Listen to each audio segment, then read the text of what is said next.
Doesn't love a piece of camera walking along a beach. Oh, it's heaven, isn't it? Well, doesn't get better than that in Langkawi, does it? Can I just say, you two, Yes, you amazing. Can. Oh, you can, yeah. Do you know what I mean? No, seriously, because you make the job look so easy. I know what it's like. I know how difficult it is. Hey, and I love being you two. great. You're fantastic. You were great, Paddy. It's so lovely to see you on the sofa. I know I'm great. But I'm giving you two a little Oh, lift. thank you, darling. It's lovely. But this show is honestly one of the best shows It's great ever. fun, isn't it? Oh. Because you don't know whether they're going to go for the gift, Yeah, or whether they're going to stick, you know, look after everybody's back, yeah, or they're just selfish people. But is there a twist?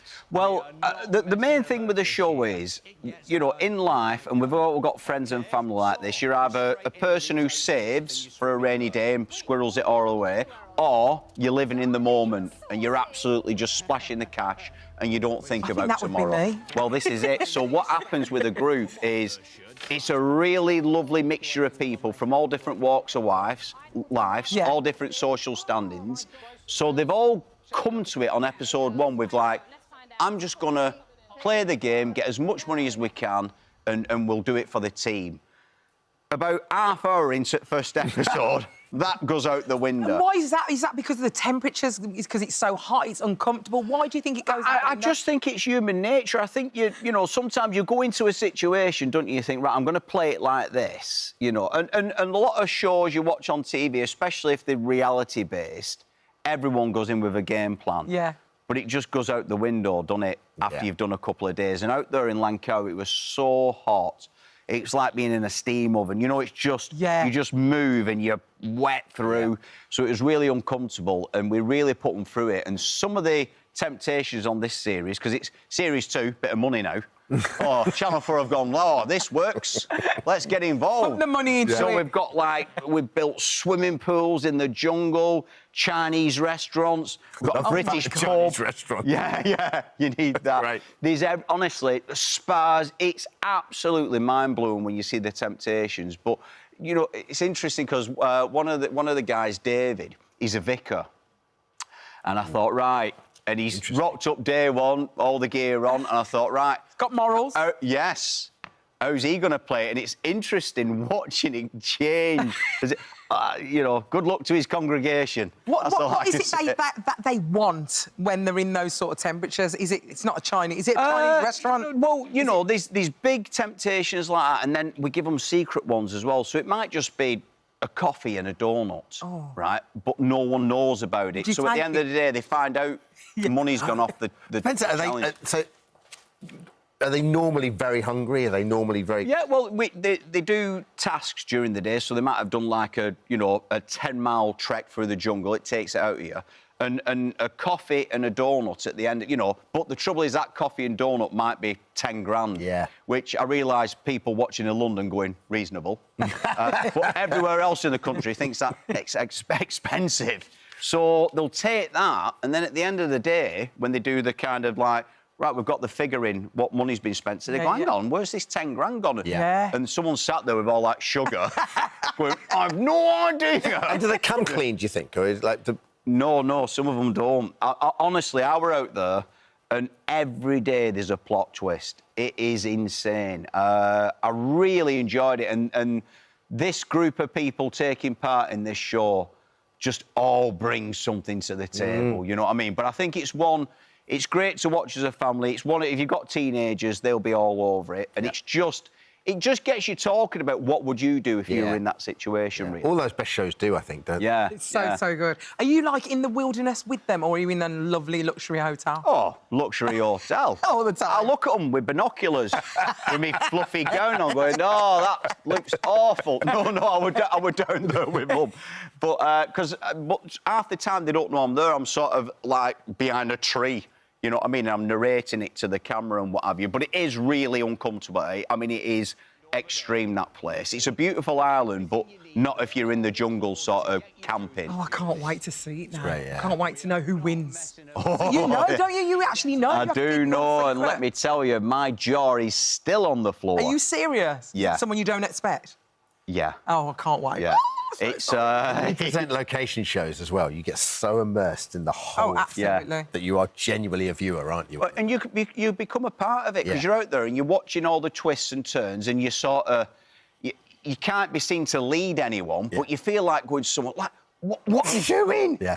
Just do this. When I used to work on the SAS, I did that. It's a sort of early version of the SAS. I show. remember that. Yeah, you know, I used to literally just smuggle Mars bars onto set and just go because they just couldn't eat anything and they were so hungry. Like, So nice. Because they were just like... They loved you. Yeah, exactly. What's amazing is he snuck a Mars bar past an SAS operative. What's that saying for our special forces? Sending all Erie with a Mars bar. Listen, let's talk Palladium. You're on a Palladium tonight. Palladium tonight. Congratulations. You should be on the sofa right now. You should be I'd be practicing. fine. I did a show in Bath last night and Palladium tonight, and I'm really looking forward to it. I've not played Central London for about 15 years, and you kind of, you know, when you tour, you go all over the place and what have you. And I don't know, I just kind of. It wasn't a conscious decision. I think the last place I played with the Apollo, it was a great show.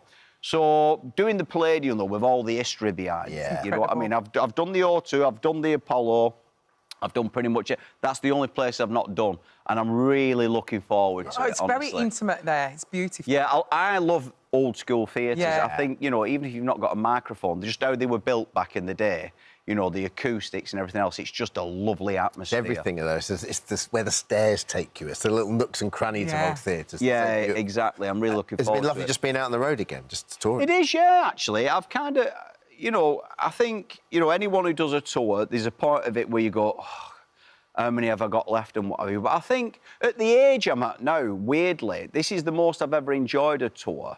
I think it's definitely the best I've done, and I'm very present on this, whereas back in the day, I was just half cut. You know what I mean? We're next, where are we? But, you know, and I really feel it off the audience. And in the second half, without getting too heavy, and it's not heavy, and I explain it during the show, you know, I talk a little bit about sort of, you know, mental health and autism and a lot of subjects where people kind of get a little bit Nervous standoffish about. about. But I always find the humour in everything. Yeah. And I think it's the best. I certainly helps me cope with certain things. So I kind of feel as though when I do that on the second half, you really feel the audience like engage with it and talk. You know, it's just lovely. It's a really good show. If I don't say so myself. Get our BAFTA out. Well, Good luck tonight. Paddy, good luck, sweetheart. Oh, good thank you luck. very much. And you can catch Tempting Fortune at 9 p.m. on Sunday. On Hi Channel everyone, 4. just wanted to say thank you for visiting our This Morning YouTube channel. Now, Every parent's nightmare. Stephen and Ashley join us now. Welcome to the sofa. Well done, guys. It was so good. We watched it last night. Absolutely incredible. I was like gripped. I went on to the next episode and then fell asleep, because obviously, but I wanted to carry on and carry on. Thank you. But it's so good. What inspired you to write this? It was, honest to God, I'll to be honest, completely honest. I read an article in the paper and it was about a young girl who's been stabbed to death by a young boy. Yeah. And then a couple of months later, I was watching the news and there was another story about a young boy who stabbed a young girl to death. And I just, if I'm really honest with you, it hurt my heart. And I just thought, as a parent as well, you know, it just kind of made me think, what's going on with society? Yeah. What's happening today where this is becoming a regular occurrence? And you know that beautiful saying, it takes a village to raise a child? Well, in a way, I think that we're all kind of slightly accountable, you know, from the side of the parenting, the school, the political structure, you know, the society itself, and then what we didn't have when we were kids, social media, and the influence of Phones. social media. Just phones. huge. Yeah. They parent our kids just as much as we do today. Yeah. And we're not pointing the finger specifically at any one thing. We're just saying, let's talk about this, do you know what I mean? Let's bring this into our awareness. I think that's what's so powerful about it, is it's in one take, which is still head-scratch. I mean, it's an incredible job your director did and you guys have done. But it's that normalisation, like your house is normal, your child is normal, everything he's got like he's still a child. The fact there's stars, there's like the solar systems on the wallpaper. It's the little parts of it where, you know, he's in the witness room and you tell him to eat his cornflakes. It's all of those things that, as a parent, you just sort of resonate with because this is still a child. And you rarely see a drama from a perpetrator's family's point of view as well. Exactly, that was another thing we wanted to do. We wanted to show a different narrative, but we also wanted this to be, you know, it could be your people next door, or more importantly, it could happen to any one of us. Yeah. Do you know what I mean? That's why we kind of decided to make this story. It is unbelievable. You just touched on it then, the fact that it's one take, which is incredible. I mean, what are the logistics of doing a one take, and how difficult is that actually? If it goes wrong, do you have to start again? Yeah. Literally. Yeah, Do basically. you? I mean, there's there's huge amount of planning that goes into it. We spent like 2 weeks, a week rehearsing with just the actors, a week with the actors and camera, and then a week shooting. So you do like 2 takes a day, right? Yes. And you get 10 chances basically, and you have to get it within that. Matt Lewis, our DOP, there, superb. Yeah. So by the time you start, it's almost like theatre. It's almost like muscle memory, isn't it? Exactly. Yeah. Exactly. That's exactly what it was. I mean, I came to set thinking it was going to be a blast, like I was going to have a blast or whatever, and then I found myself every night crying and rocking myself to sleep, like with my script babe, and stuff. I've got working with Stephen again. I'm going to have so much fun on Top set. Boy was a Yeah, yeah. breeze. Yeah, yeah, yeah. That was a breeze. But the thing, see, what we actually do within this, with the structure of this, we combine both disciplines, so you marry them together. So you've got the liveliness and the spontaneity of theatre, and that kind of energy that creates. But then you've got the naturalism and the realism of television and film camera. But what that does as well is both us as actors and the crews, you're one team. Yeah. Do you know what I mean? So you can't like ad lib, you can't like go off. No, look, script, there can was you? room. There was room Was for that, there? but everyone just had to be aware that whatever happens, you have to go with it. Once that train goes and you're on it, We're on it. that's it. So whatever happens, you got to go And with you're it. on it together. And sometimes that made for beautiful, beautiful moments that we weren't expecting. Didn't you rock up on set with a bit of a dicky back as well? Wasn't Yeah, my back was gone. Yeah. Really? Yeah, I had a bad back. I was playing basketball with my daughter the day I was meant to get the train, jumped, and my back went jarred You a bit. came in a wheelchair. Oh, yeah, I You're not young men Was you, anymore. was you Wheelchair milking going. that bit though? Was you milking it a little No, bit? just so that you not got at a little all. bit I mean, more? listen, I was so upset with myself. I'll tell you what, though, when Hannah and Joe Johnson saw him, when Hannah, the producer, who's also a wonderful wife, fellow love, when they saw him, what was their face like? It was a picture. Yeah, we didn't think we was going to be able to do it, to be fair. Because you had running scenes and everything, didn't you? Yeah, but by that point, I mean, that was episode 2, but by that point... He was okay. I was okay. You look good. Yeah, he ain't running fast there, though, is he? Look, that's a... What was concerned? No, hold on. It's a contentious point. Let's not get into the running thing. It's acting running. Yeah, that's bad. Watch, he nearly gets knocked over here by a motorbike. Look. Oh, it's so good. So what you have to understand as well, Damon, no, don't, the lad can run, but that's the camera as well. But that's Dad's running. That's Dad's running. But knew this also, was gonna come. you have to take into account the whole crew. The movements across the road, locking the road off. That's why this crew, the entire crew, I'm not being, I'm just going to be very honest. They're the best crew I've ever worked with. What a cast as well. You've got some great actors. We've got an amazing Aaron cast, Doherty. really A word about Owen Cooper, because the young kid, he is just phenomenal. Magic. Yeah, he's unbelievable. It really is, man. I think he's a once-in-a-lifetime generational talent, you know what I mean? He's phenomenal. We saw over 500 kids, and Shaheen Baig, who's just marvellous, and Philip Barantini, our director, who, I've known for years. He's a good mate. But I think Ashley's the nicest copper I've ever seen. So measured and calm, so isn't he? measured, so Brilliant. calm. I Yeah, really like. he's- Did you do some research into the police as well? We did, actually. I went on a raid with... it was with your cousin, wasn't it? Yeah, you did, yeah. Stephen's My cousin was the copper, It by was the way. Copper, it was the copper, yeah. We're about to bust Stephen's Let's cousin. make that clear. Let's make that Stephen's clear. cousin was asleep in the bed when he was just... I mean, listen, it was cool. It was cool. It was the biggest anticlimax ever because it was like... Oh, really? It was the wrong place or whatever it was. And it was good. I wanted to do a lot of research to understand procedure and whatever, but actually it turned out like getting onto set, it wasn't about him being a policeman. It was about the heart. The heart of it was he's a dad. He's a dad. Right? He could relate. And the thing with Ashley doing this, for him in this character, I think he's phenomenal because we always see Ashley, and rightly so, he was brilliant in It's a Top Boy. shame. Do you know what I mean? I He's see him- fantastic. I still see But I it. wanted you to see another side of him. It was so good. And he's done that. He's smashed it. We have to talk a couple of things. Firstly, 1,000 Blows, which is brilliant, and actually you directed some of the episodes of that as well. did, yeah. Congratulations. Thank What a you. brilliant thing to be part of. It was amazing, man. When I got the call from the big man, I didn't want to say no. And yeah, I loved it. It was great for me. Again, Great to Aaron be a part of Doherty. it. I was hoping wow. for a little cameo in that. I wanted to be a little You Irish would have been fighter that gets so the living good. kicked out of him at the But we'll start. go again, dear. You never know. Next time, he's a good actor. you And know. secondly, we have to talk Springsteen. So you are in Deliver Me From Nowhere. You're in that as Bruce's dad. I'm a huge Springsteen fan, Douglas. So what was it like? You met the great man. Jeremy Allen White is playing him. Yeah, he's phenomenal. In Nebraska. Have you seen it yet? No, because I was there for a few days and we shot it. And if I'm really honest with you, Bruce is one of the most wonderful, humble men I've ever met in my life. Yeah. He was, and he's an icon, you know, and he's an absolute icon. But what a wonderful man. And the relationship he's got with his dad was so nuanced because Yeah, it was his greatest hero and his greatest foe in exactly. His dad was an alcoholic, Yeah. manic depressive, do you know what I mean? God. So it was a tricky piece. Yeah, you met him, didn't you? He's a lovely man. Yeah, he's wonderful. I'm going to go and watch him at Anfield when he plays. Football. I mean, you could stick him on the right wing, you know what I mean, probably. But no, he's going to play at Anfield, I think. Oh, amazing.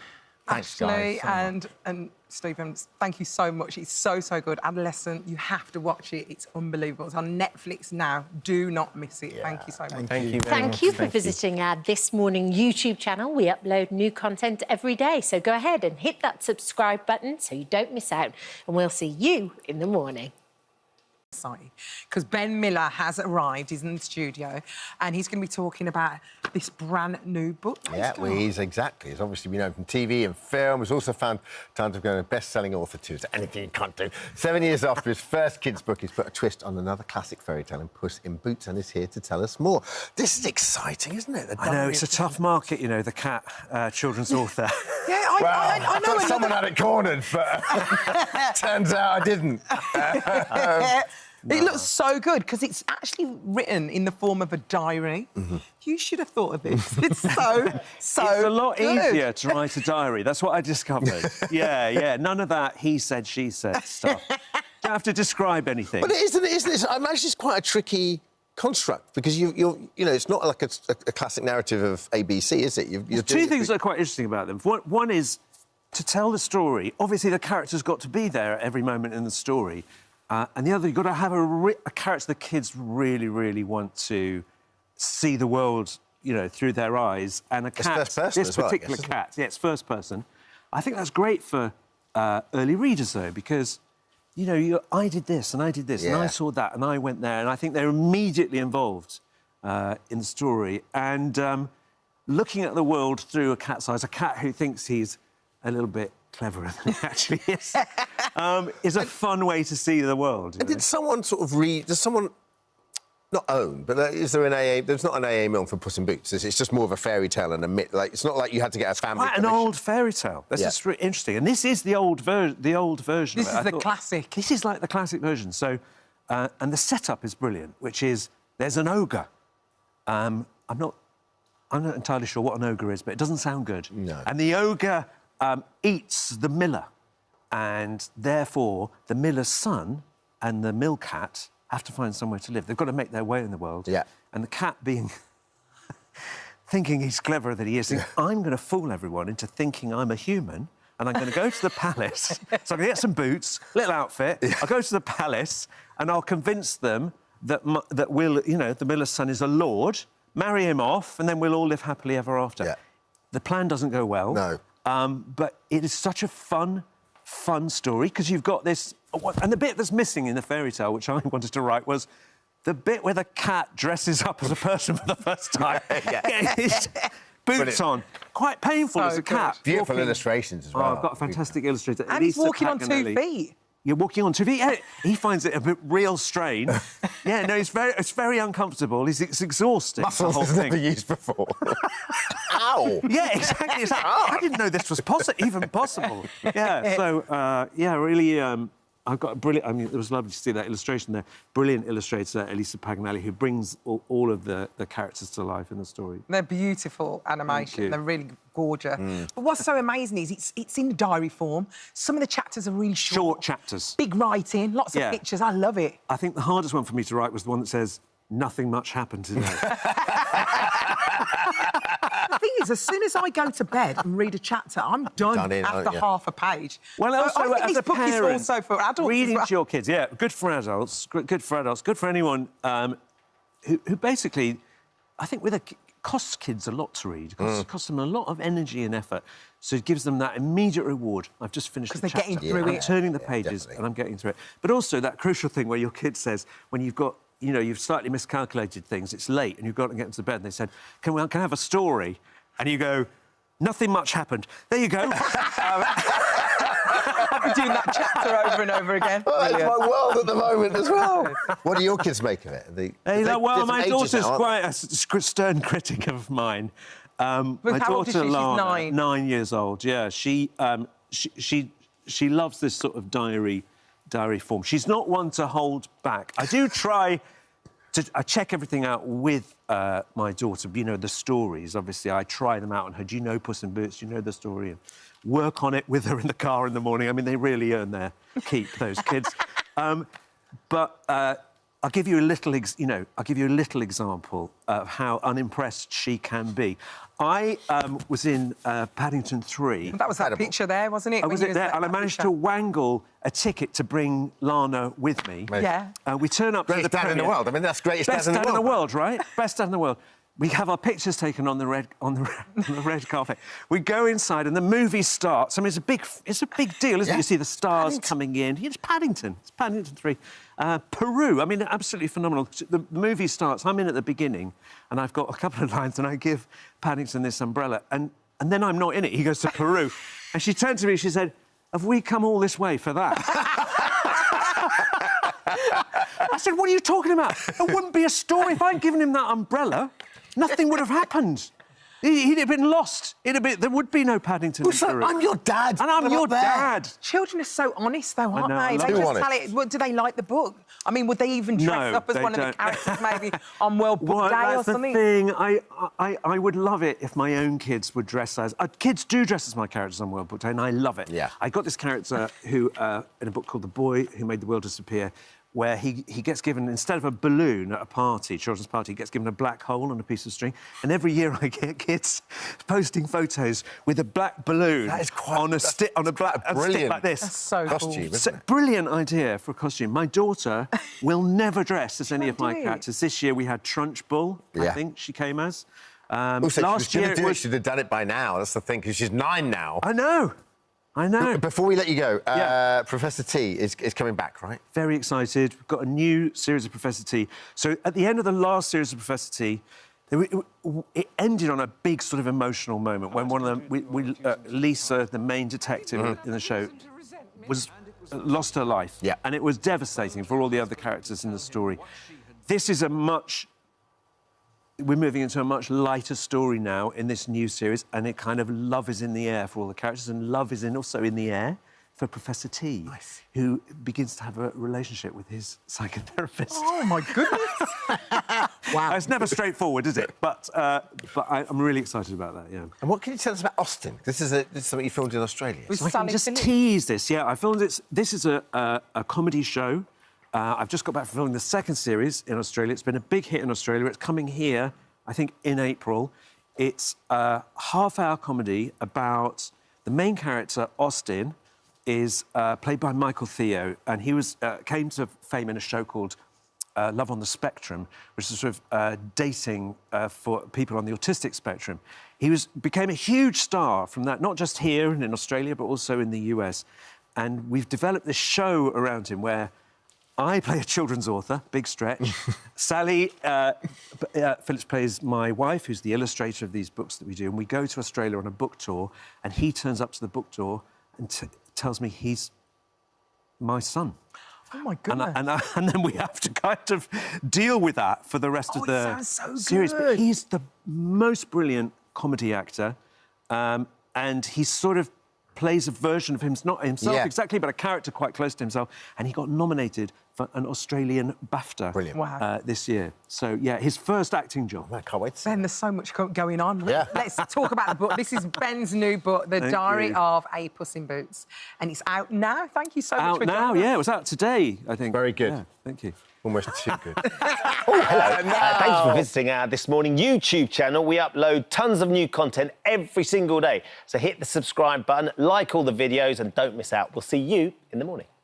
Look, Jim is here to talk with us today about a cause that's very close to his heart. After seeing the work conducted by charity Marie Curie firsthand, Jim is supporting them on their new campaign to fix end-of-life care. Yeah, research by the charity has found that 1 in 4 people do not get the care that they need at their end of life. And so he's joining them with a call for the government to try and take some more action. This is a cause, as we said, very close to your heart. How did you get to know about Marie Curie, Jim?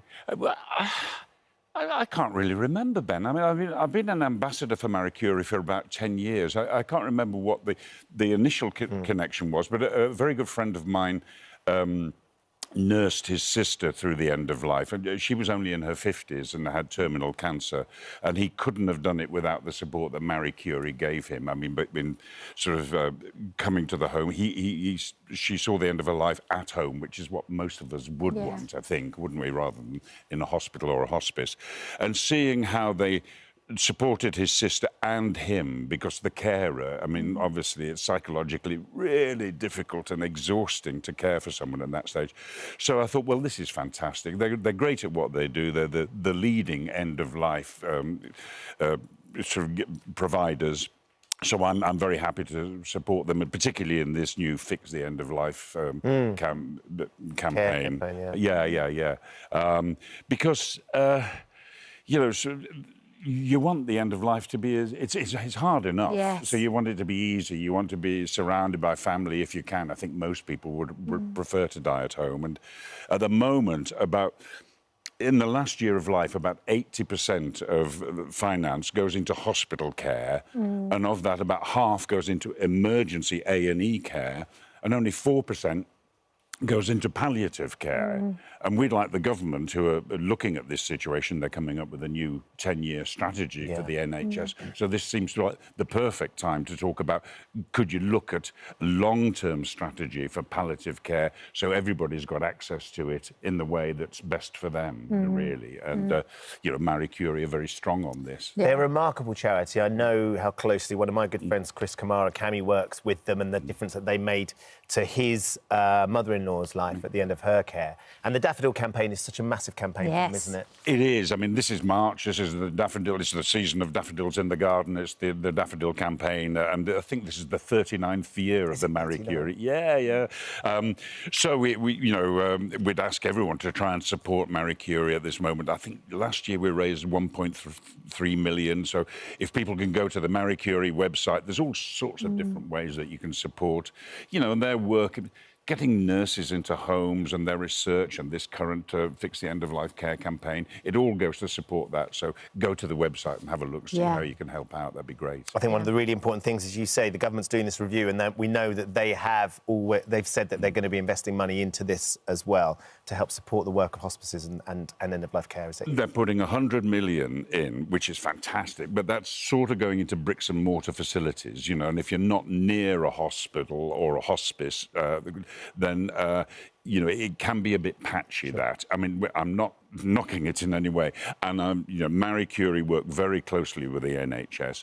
And if we can take some of the burden off hospitals and ambulance services and the 999 service by getting more nurses into homes, more care into homes, sort of in the community, away from the hospitals, then it frees up the hospitals for the work that they do so well. And that would be the brilliant thing to do, I think. So it's a long-term strategy, but, you know, the last government review about 7 or 8 years ago didn't really touch on palliative care. We're all getting older. Yes. You know, there's so many Everybody will need some help at some stage. Because one thing's sure, you know, we have one life, you know, and we're all it's going to end at some time. So it'll benefit everybody. So opening up the conversation too. I think that's so important to be able to talk about death in a kind of a reasoned way, not to be frightened of it, because we know it's going to happen. So, you know, simple things like, have you made a will? What music do you want at your funeral? Those sort of things, because it's traumatic enough dying without leaving family going, what bank was Mum with, or what music would she want at her funeral? She wouldn't want the Stones. You don't know. She could be a bit of a goer. Well, she could be, Jumping Jack Flash, you never know. So all those conversations, make them as normal as possible. It doesn't have to be traumatic. It just can be a sort of a general thing, Yeah, and start at any age. Don't wait till it's late. Yeah, for sure. We don't have that long with you this morning, Jim, but we've got to ask you about Downton as well before you go. Okay. New movie, what can you tell us? I can tell you, I think I'm allowed to tell you that it's opening on September the 12th. Great. That's very good. The third film. That's exciting. Have you seen it yet? No, I haven't. No. I think we're going to see it soon. OK. But so no, it's going to be a mystery to me. I know I filmed certain parts of it in the Great Yorkshire Showground in Harrogate, which is 300 yards from where I was born. Oh, wow. And I learned to ride my bicycle on the Great Yorkshire Showground. And it's a role, you've always said that customs the role that you were born to play. Sort of, yeah. I mean, isn't that extraordinary that then the heritage of you growing up and then there you were being him? There I was being him back home, And the weird thing is the Great Yorkshire Showground, I mean, I tell Imelda, my wife, this, and she laughs. In the 50s, there was very little excitement in Harrogate, and there were no traffic lights. So when the Great Yorkshire Show was on for 3 days in July, there was traffic jams. We would make a picnic and sit on the wall and watch the traffic jam. I'm not looking for your pity. Disney heights of excitement. Was that where Betty's Tea Room started? It was basically to come and watch the traffic jam. Betty's, yes. Let's get a fat rascal from Betty's and watch the traffic jam. That's absolutely amazing. And is it nice to see the rest of the cast and stuff? It's great. In fact, I've got a hot date in about 10 days' time with Mrs. Patmore, Mrs. Hughes, Daisy the maid, and Mr. Barrow, the naughty footman who became my successor as butler. So we meet up for dinners from time to time and dish the dirt sort of thing. So. I bet it was magical getting back together, although missing Dame Maggie, of course. Yeah. Yeah, I mean, of course. I mean, what a... we won't see her like again, really. Somebody, I mean, an iconic figure who, whose career started in classical theatre and then expanded to worldwide fame, winning Oscars at the drop of a hat.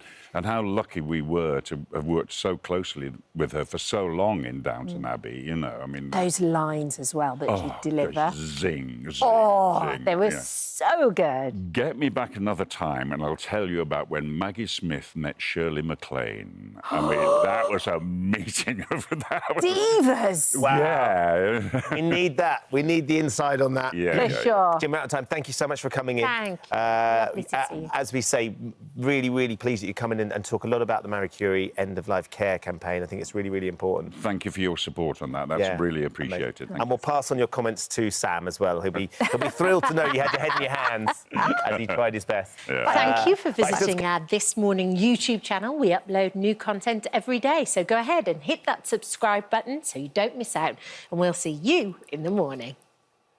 To the delight of fans, Strictly Come Dancing legend and judge Anton de Beck is heading back to the stage. Have you been writing this script? This is a good script. I liked it. Some of the stuff earlier I was concerned about, but this is good now. His live band, his special guests, you can expect a fabulous evening of song, dance and laughter. And here to tell us more is the great man himself. I like that legend you popped in there earlier. Thank you for that. Come on, tell us more about this tour. Well, it's my favourite sort of show, really, musicals. We all love a musical, and I love the musicals.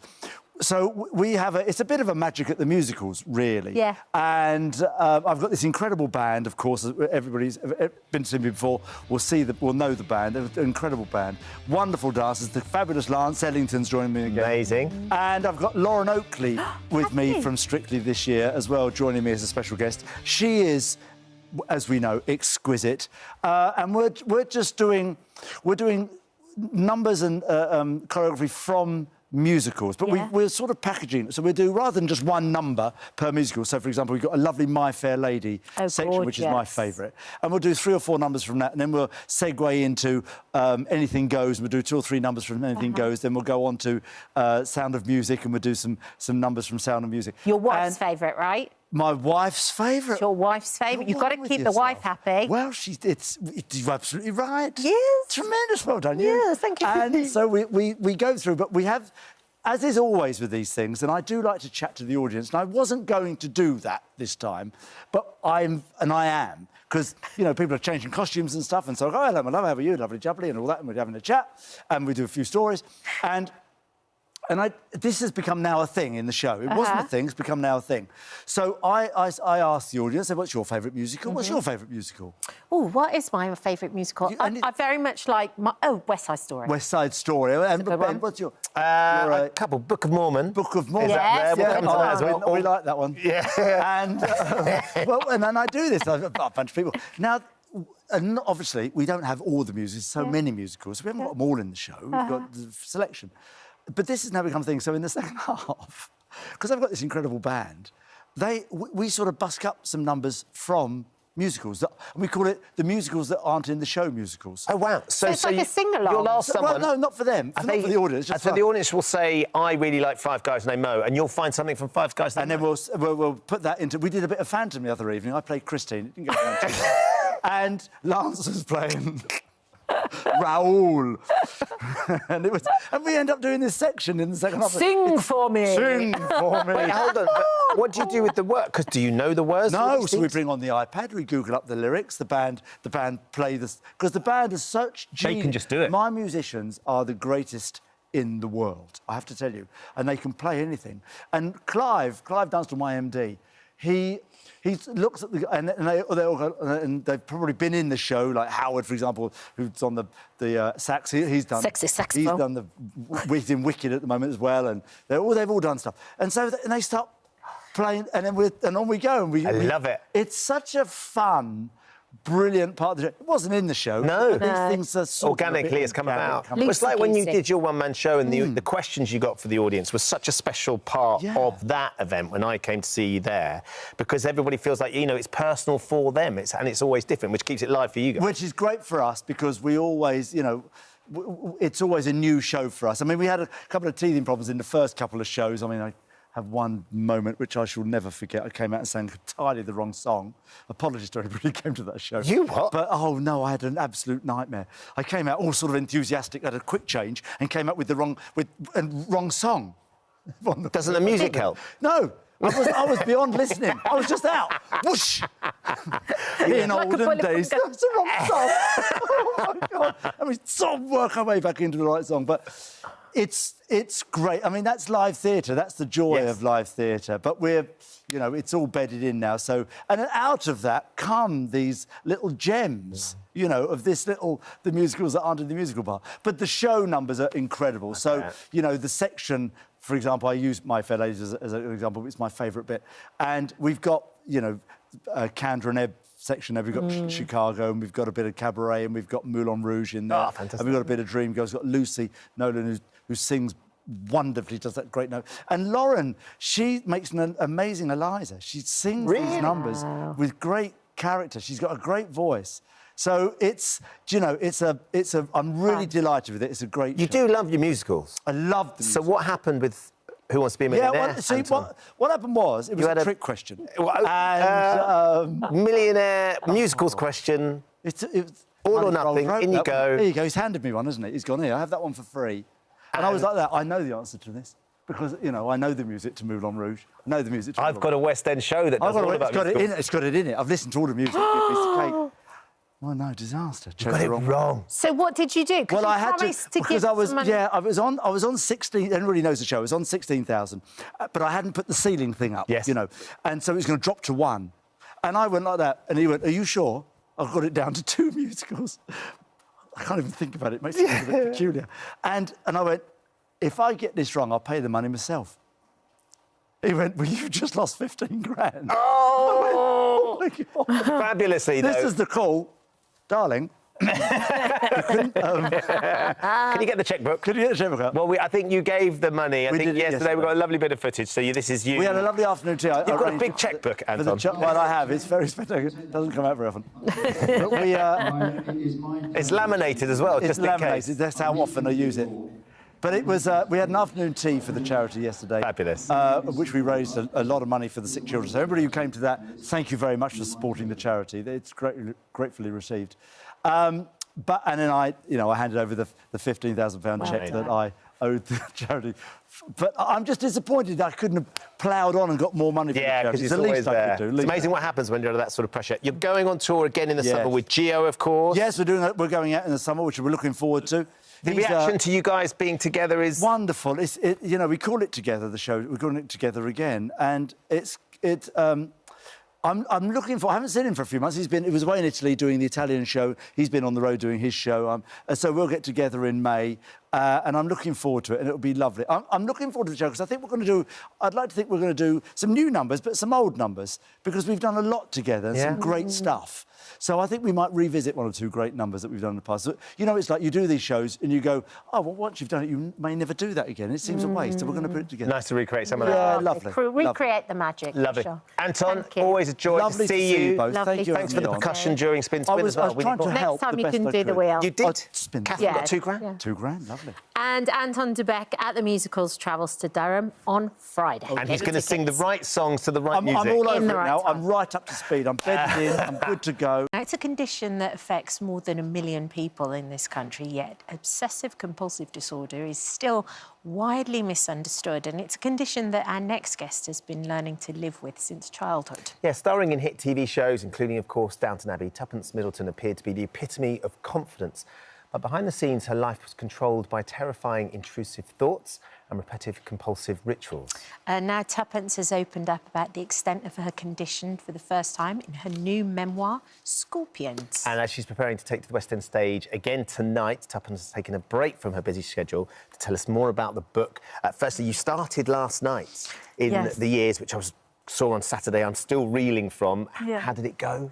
OK, I think I had a great time. I think you spend so much energy being hyper-focused before your first performance, so you sort of don't really think about anything else, just getting through to the end of the play. But it's such a supportive company and it's such a beautiful thing to be a part of, so I just felt very supported. It's an extraordinary experience watching it. We'll come and talk about that a little bit later on because, of course, we also want to talk about your book. Yeah, Scorpions. Yeah, it's so brave and open and honest. And what I like most about it is, even if you don't suffer from OCD yourself at all, your writing makes you go to that place. You can absolutely empathise with exactly what you're going through. Was that a conscious decision? Yeah, I think I'd read books on OCD which had felt quite statistical and sort of removed, and I really wanted for people to feel like they were inside the head of someone with OCD, for it to feel immersive, so you could understand the thought processes. And I think we have a very sort of generalised, often trivialised version of what OCD is. Yeah. And whether that's people thinking, oh, I like order and cleanliness. I wanted people to understand the sort of the bit before that, the bit before the compulsions. What happens in your head? Why do I have to count to 8? Why do I have to touch these things a certain amount of times? Why do I have this sort of reassurance-seeking behaviours? And for someone who doesn't have OCD, I wanted to give them more of an understanding. But if you do suffer with it, I also sort of wanted to provide a little bit of hope. It was so clever, actually. Yeah. The Scorpions, That's an idea. the idea of that, it allows the reader to get hold of exactly what you're saying. Yeah, I think often people like to sort of name their OCD, they either as a sort of singular entity or something else, but for me it always felt like this sort of crawling, sinister presence, and the thoughts and the way that they change and the speed that they move. The idea of scorpions crawling around in my head was something that always struck a chord. How did it start, Tuppence? Well, I think it started really after I had a prolonged illness as a child. I had chronic fatigue syndrome, or ME, as it's also known. And I was constantly nauseous. I lost a lot of weight. I was very tired. I couldn't get out of bed.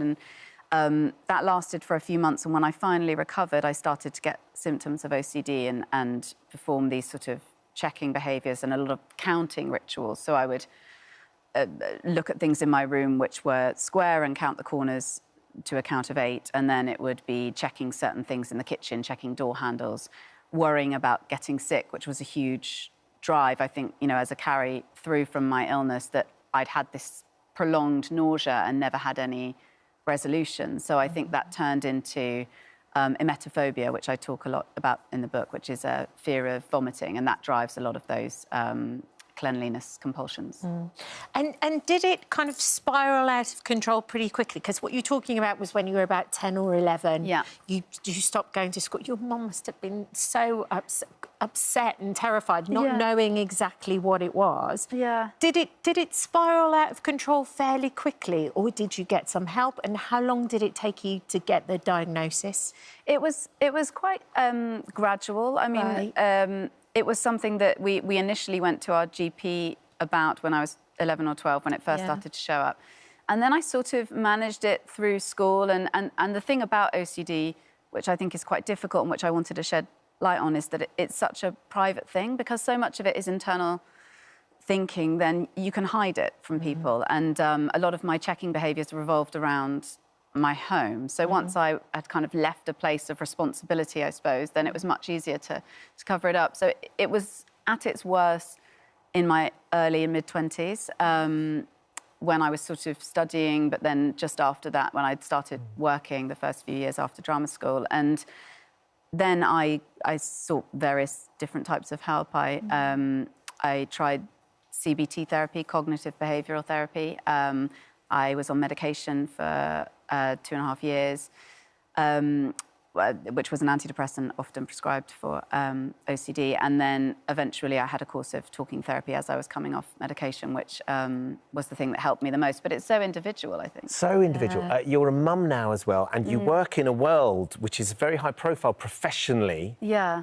And you have to mix with all sorts of people with demands on your time, like performing live on stage. Yeah. I mean, how does it manifest itself now, Tuppence? How do you navigate being a mum? Because little kids can be ill. Yeah. Yes, yeah. So that was a really difficult thing, and I think people with OCD often don't even get pregnant because they're worried about morning sickness, or they're worried about what happens when they have children and those children pick up bugs, as they inevitably do.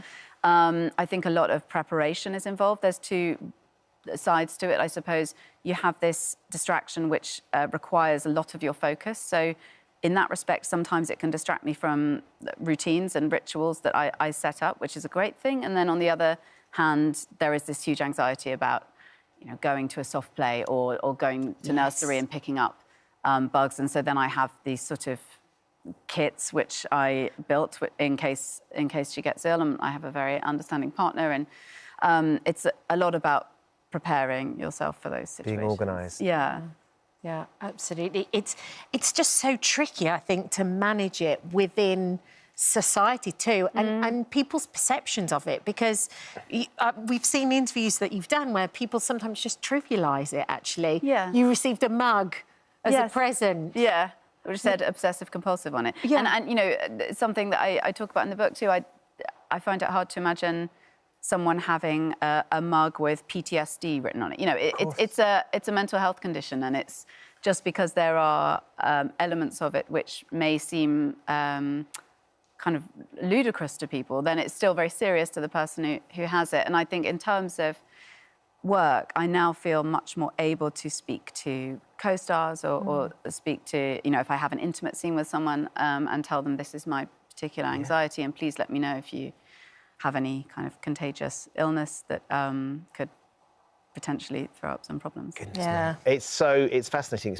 As Kat was saying, it's brilliant that you're talking about it so openly as well. Like, we know you professionally so open, but personally, this is the difference. We're joined as well now by psychiatrist and OCD specialist, Professor David Veal. Good morning to you, Professor David. Thank you for joining us. Can you just break down, in simple terms, for the layman, exactly what OCD is? Well, obsessive-compulsive disorder consists of both obsessions and compulsions. And an example of an obsession might be a fear of contamination, perhaps from germs or something, and leading to compulsive washing. Or someone else might have a doubt that they've just run over a cyclist, leading to constant checking. Someone else might have intrusive thoughts about stabbing their baby or something and having to neutralise it. So it's many different types within OCD, but the key thing is that it's very distressing, very time-consuming and interfering in one's life. I mean, Tuppence talked about some of the treatments that she's had. Is it something that can be cured with the right treatment? most people can make definitely progress in terms of using both cognitive behaviour therapy, but it needs to be specific. It includes principles of facing up to your fears and being able to learn how to tolerate uncertainty. So it is tough. It requires a lot of courage. And as Tuppen says, and people with more severe problems might be helped also by medication. And if somebody was watching the show right now and was picking up on maybe some of the symptoms that you're describing or thinking that they have those kind of thoughts, what would be your advice to them? Well, I'd definitely seek professional help, and you can do that in the UK through talking therapies, on the NHS, certainly, or you can get a referral by your GP. But, you know, I think the message is this is something that's definitely treatable, and you can definitely make progress, even if you don't completely recover from it. Well, thank you, Professor David. I'd imagine that you'd echo that as well, Tuppen, so you are making progress. Yeah. Yes, yeah. I think, you know, I feel now at a position in my life where it's much more manageable, and I've learned certain ways to cope with it when I'm in more stressful periods of my life. So that's part of the reason I felt like it was good timing to write the book. I could have some perspective. He's tackled desert marathons and even made it to the Everest base camp. But Spencer Matthews' latest challenge was his toughest yet. Having run over 170 kilometres in 24 hours, he incorporated all his worthy charities along the way. Yeah. Spencer is here to tell us how it all went. It was an extraordinary challenge, that one, Spencer. What made you come up with it? I have a new podcast called Untapped, and on that new show, which kind of explores human potential, and we have, you know, hopefully entertaining and thought-provoking conversations around health and wellness and pushing yourself. I interviewed a guy called Kylian Jornet, who's considered by many to be, you know, one of the best ultra athletes in the world, trail runner, but real incredible stamina, and you know, does all kinds of amazing things with his mind. And on the show, he just casually dropped that over a 2-week period, he ran for 22 hours a day, every day.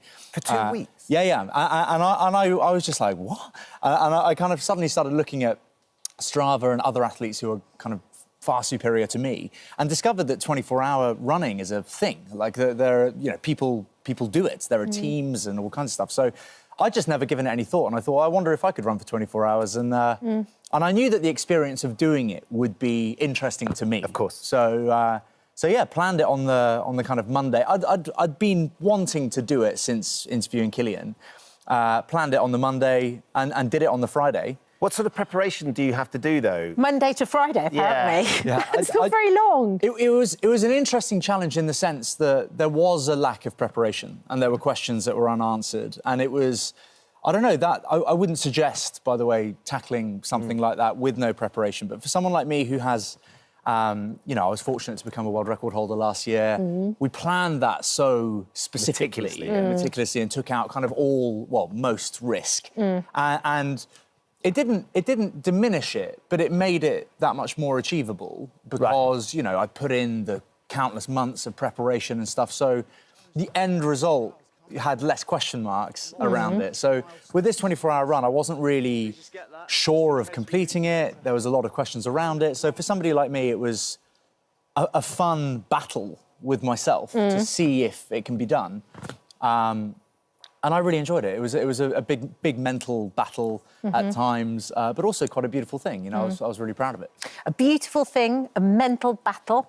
You know what he needs, don't you? What does he need? Some cup of soups. Oh, yeah. To keep him going. Yes, so it was the That's cup of what he soups needs. that solved the dilemma halfway round. You were struggling. My dear friend and coach and logistical head for the 30 Desert Marathons, a guy called Chris Taylor, a phenomenal athlete, and he said to me, if you can get some soup into you during the night, that would be really helpful. Yeah. And I didn't have any soup with me. We had pizzas and burgers and stuff that were cold and being savaged by foxes during the night. Savaged by I know, like, foxes. literally, I would be on the one side of the track and I'd look over and there'd be a fox, like, Eating your food. In my food, and I'd be like, get that fox away! There was no one there, obviously, to kind of control the fox. It was so annoying. But anyway, so I kind of went a bit hypothermic at one point. Which means that, you know, you're cold from the inside out, basically, because I was wearing a big, thick hoodie at night, running on my own, in a bit of a world of my own. And is that, sorry, Spence, is that because at that point you're just running around, you're not running fast enough to generate enough heat? Yeah, no, so it was 0 degrees at night for a good kind of 6 or 7 hour period, and so I was wearing a hoodie and gloves, and I'd kind of bunched it all up. So I had this little tunnel vision, and I was running on my own, and the hoodie eventually became really wet because I was sweating. Yes, of and course. so it became this kind of big, wet, heavy thing. And at about 4 a.m., just after I'd cleared 100 kilometres, my body went into, anyone who's been hypothermic will tell you, it can be quite scary. It just went into this, it's sudden as well, this, and you can't control your temperature, and your body does everything it can to try and warm up. And I knew I had to get inside, so I got inside, got my wet hoodie off, but, you know, all felt like quite a big effort. And there were some cuppa soups there, and I remember what Chris said to me, and I said, I need to get those cuppa soups into me. And I did, and it was honestly, it was and like that's what solved it. It was a Inside Out. game changer. Like the little croutons. I feel like I've really missed out on cuppa soups. I think I need to make it part of my routine. And by the end, I mean, it gets tougher and tougher, and you've still got to get there. But you've got Vogue involved. You've got your little one involved as well. Yeah, I mean, Vogue is just, you know, obviously my best friend and mother of my kids. You have a gorgeous family. She's so. She kept saying, nobody's making you do this, so why are you doing it? You know, and she was great. She brought Theodore, who's a really enthusiastic runner, actually. There he is, look. I ran with him this morning at his school. Did you? Yeah, no, he runs. Like, he does junior park How run. old is he? 6. Oh, wow. He does junior park run. He does his school run club. We ran together this morning. I love running with him, actually. Obviously, he's not quite up to the kind of longer distance stuff, but it makes me feel really proud.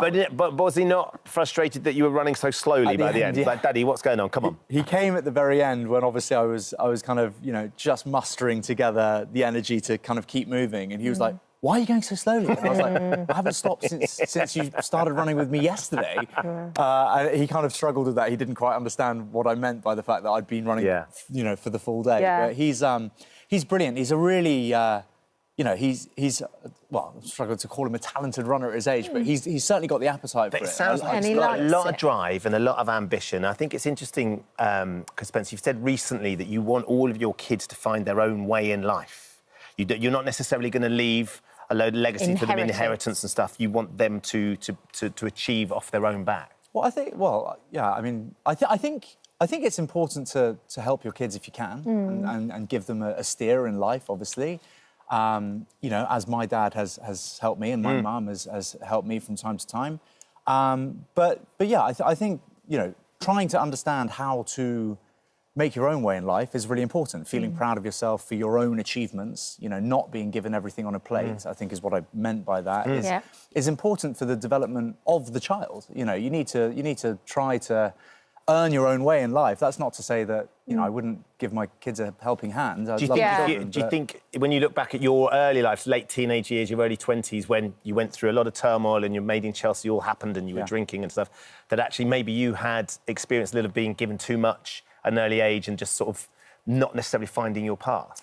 I don't think those two things go hand in hand per se. I mean, I was a terrible drinker for a long period of time. My dad, I always remember looking back at kind of, you know, wanting a larger allowance or whatever else. You know, he was always. My dad was a car mechanic and has always been an incredibly hard worker, and, you know, used to instill that in us on an incredibly regular basis. That, you know, it's very important to earn your own way and help. But as I said, you know, my dad and I have a wonderful relationship, and there's always been love, you know, there. And he's helped me from time to time when I was growing up. Obviously, before I was able to go and build my own career, you need a bit of help from, well, you know, not everybody gets that luxury, but I was helped a bit by my family, as I would hope to help my own kids. What I meant by the comment, I think, was that you know, your kids need to feel proud of their own achievements and pushing themselves to achieve on their own is all I meant. But, you know, we'll be there loving them for as long as you're we're around. undoubtedly setting an amazing example about pushing yourself. Yeah. You've got another big challenge that you're setting up for, which is 7 Ironmen across 7 different continents. Yeah, so it's 7. I think I have to call them full-distance triathlons because Ironman's a brand. But yes, it's exactly the same thing as an Ironman, same distances. It's a 3.8-kilometre swim, 180k bike, and a full marathon. And I aim to be the fastest person to achieve an Ironman distance triathlon on every continent. So seven back-to-back. So we're looking at kind of Rio, Miami, London, India, potentially Mumbai, Perth in Australia, Cape Town in South Africa, and then Antarctica. all in kind of one go, though. Wow. See, and those- you're not a great swimmer, you said. If I had to swim 3.8 kilometres today, there's a pretty good chance I'd drown. Wow. So there's going to be a lot of work put into that part of it. I'm going to have to learn how to swim. Yeah. But I think that's part of the interest as well. You know, picking up new stuff as you go along. I mean, that's the magic of your podcast Amazing. as well. Spencer's podcast, Untapped.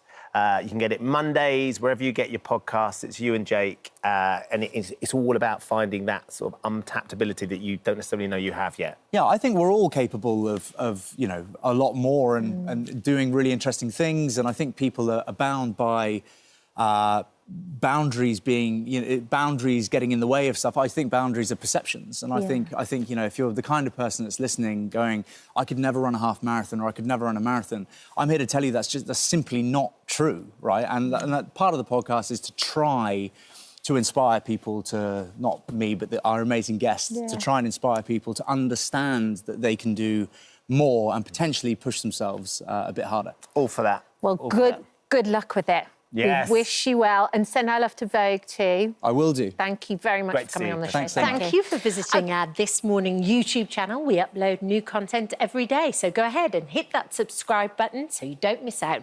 And we'll see you in the morning. Oh, wow. I could just watch a highlight reel of that for the next hour. That's amazing. I mean, that was something. It was really something. Wow, 55 years later, Lily's getting back into the hosting group. She's got a brand new podcast, and she's here to tell us all about it and come for lunch and just spread love and happiness. Well, it's just great to see you guys. So good to see you. How are you? Yeah, it's great. It's funny, you know, when you watch someone on the television all the time and then you come and you see them, you think you can just continue the conversation, but you haven't seen them for years, sort of thing. You were so funny because you didn't want to let go of your plate of jerk chicken. You were like, oh, I want that chicken. I knew to come in early because I thought it would go. I thought it would go. Just going to bring it here. No, that's quite a good shout. OK, are we going to judge this thing? Let's get it out of the way. God, It's done, no, then 'cause it's we're both done. so awkward about it. I know I've lost, but listen, we recorded the wow. We did our wells for you. Have a look earlier at on. Dermot first. Have a look at this. Well,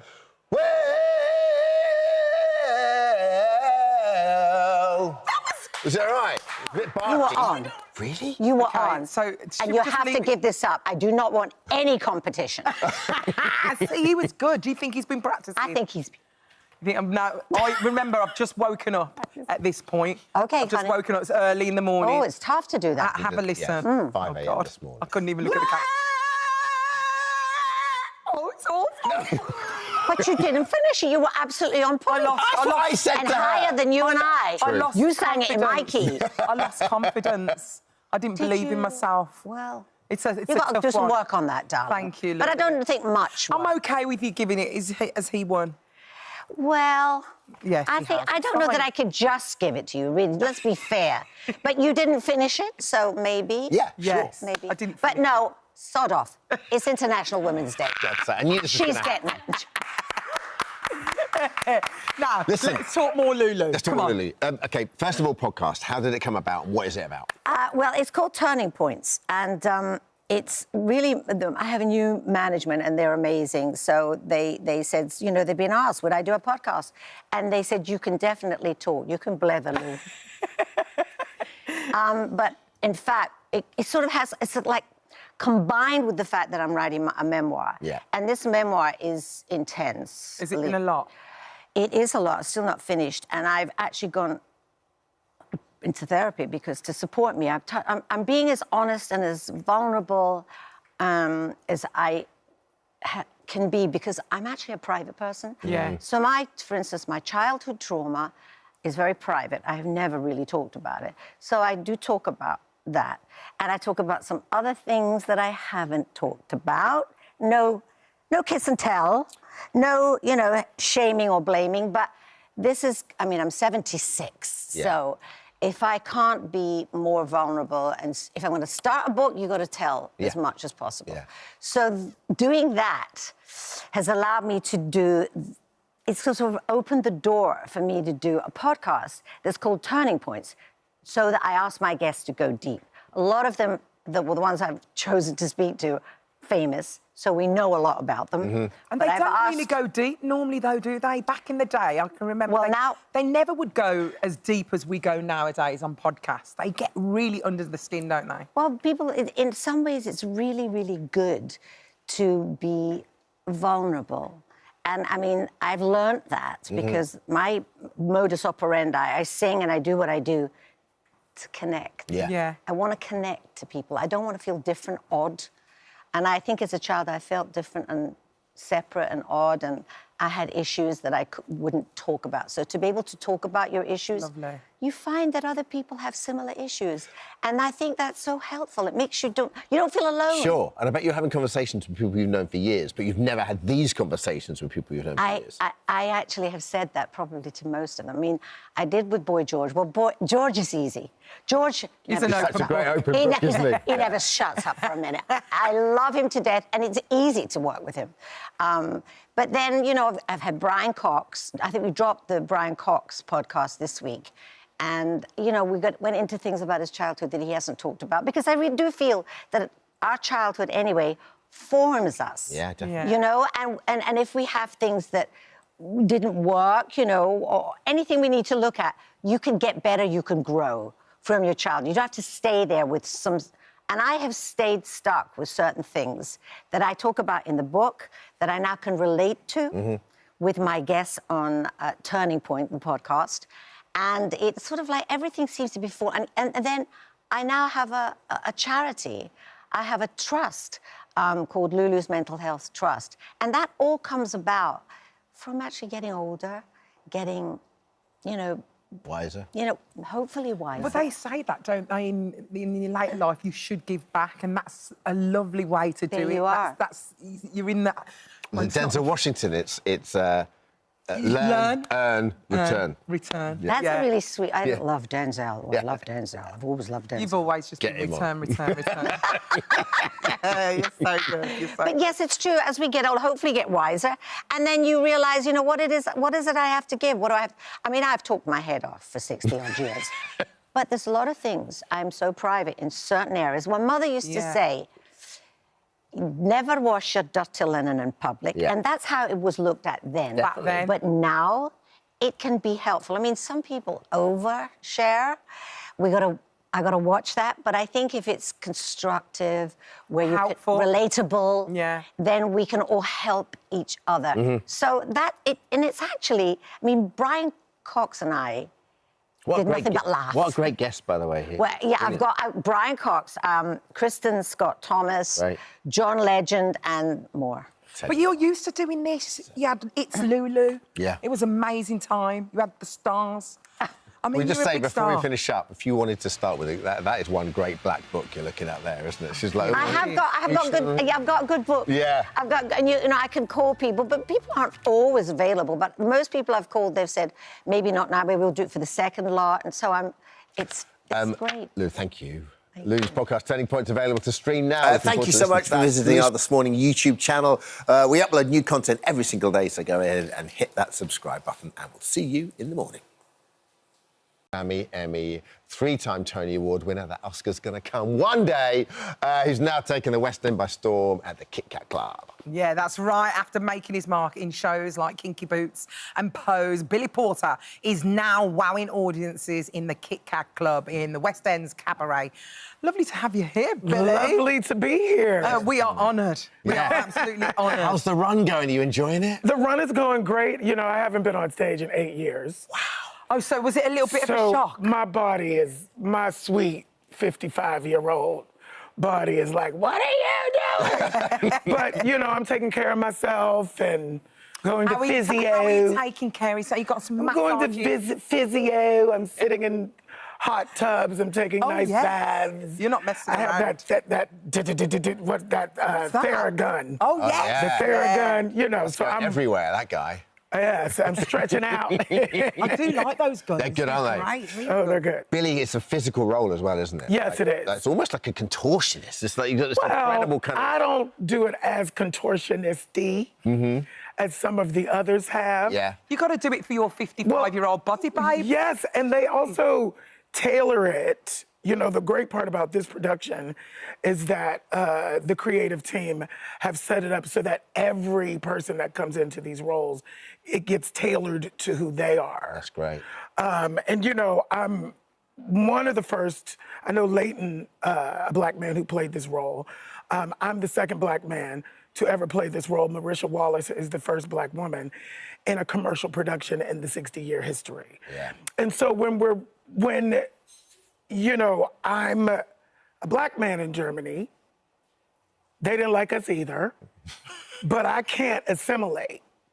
So the trajectory of where my second act goes, once it gets a little darker, is really powerful. It is, yeah, because the role, so, I mean, it's hard to kind of stress what an experience cabaret is. Yes, I've seen it once and I loved it, but you're, as soon as you walk in, you go downstairs and you come up and and you're basically, you are transported to kind of like Germany, the Weimar Republic, 1929, 30 Germany. Yeah, right. So even the food, so you eat pretzels and beer and schnapps and stuff like that, you know. It's great. It's really wonderful. But then it kind of, the story goes from kind of Germany around there, before the occupation. I can't believe you're the second Black man to play that character. When you think about it, in a commercial production. In Germany, though, at the time when it was set, there were Black people. Yes, there were many.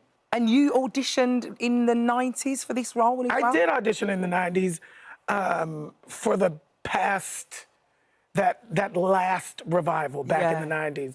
I never got to audition because they weren't really, you know, they essentially just said, oh, that's not the story we're telling.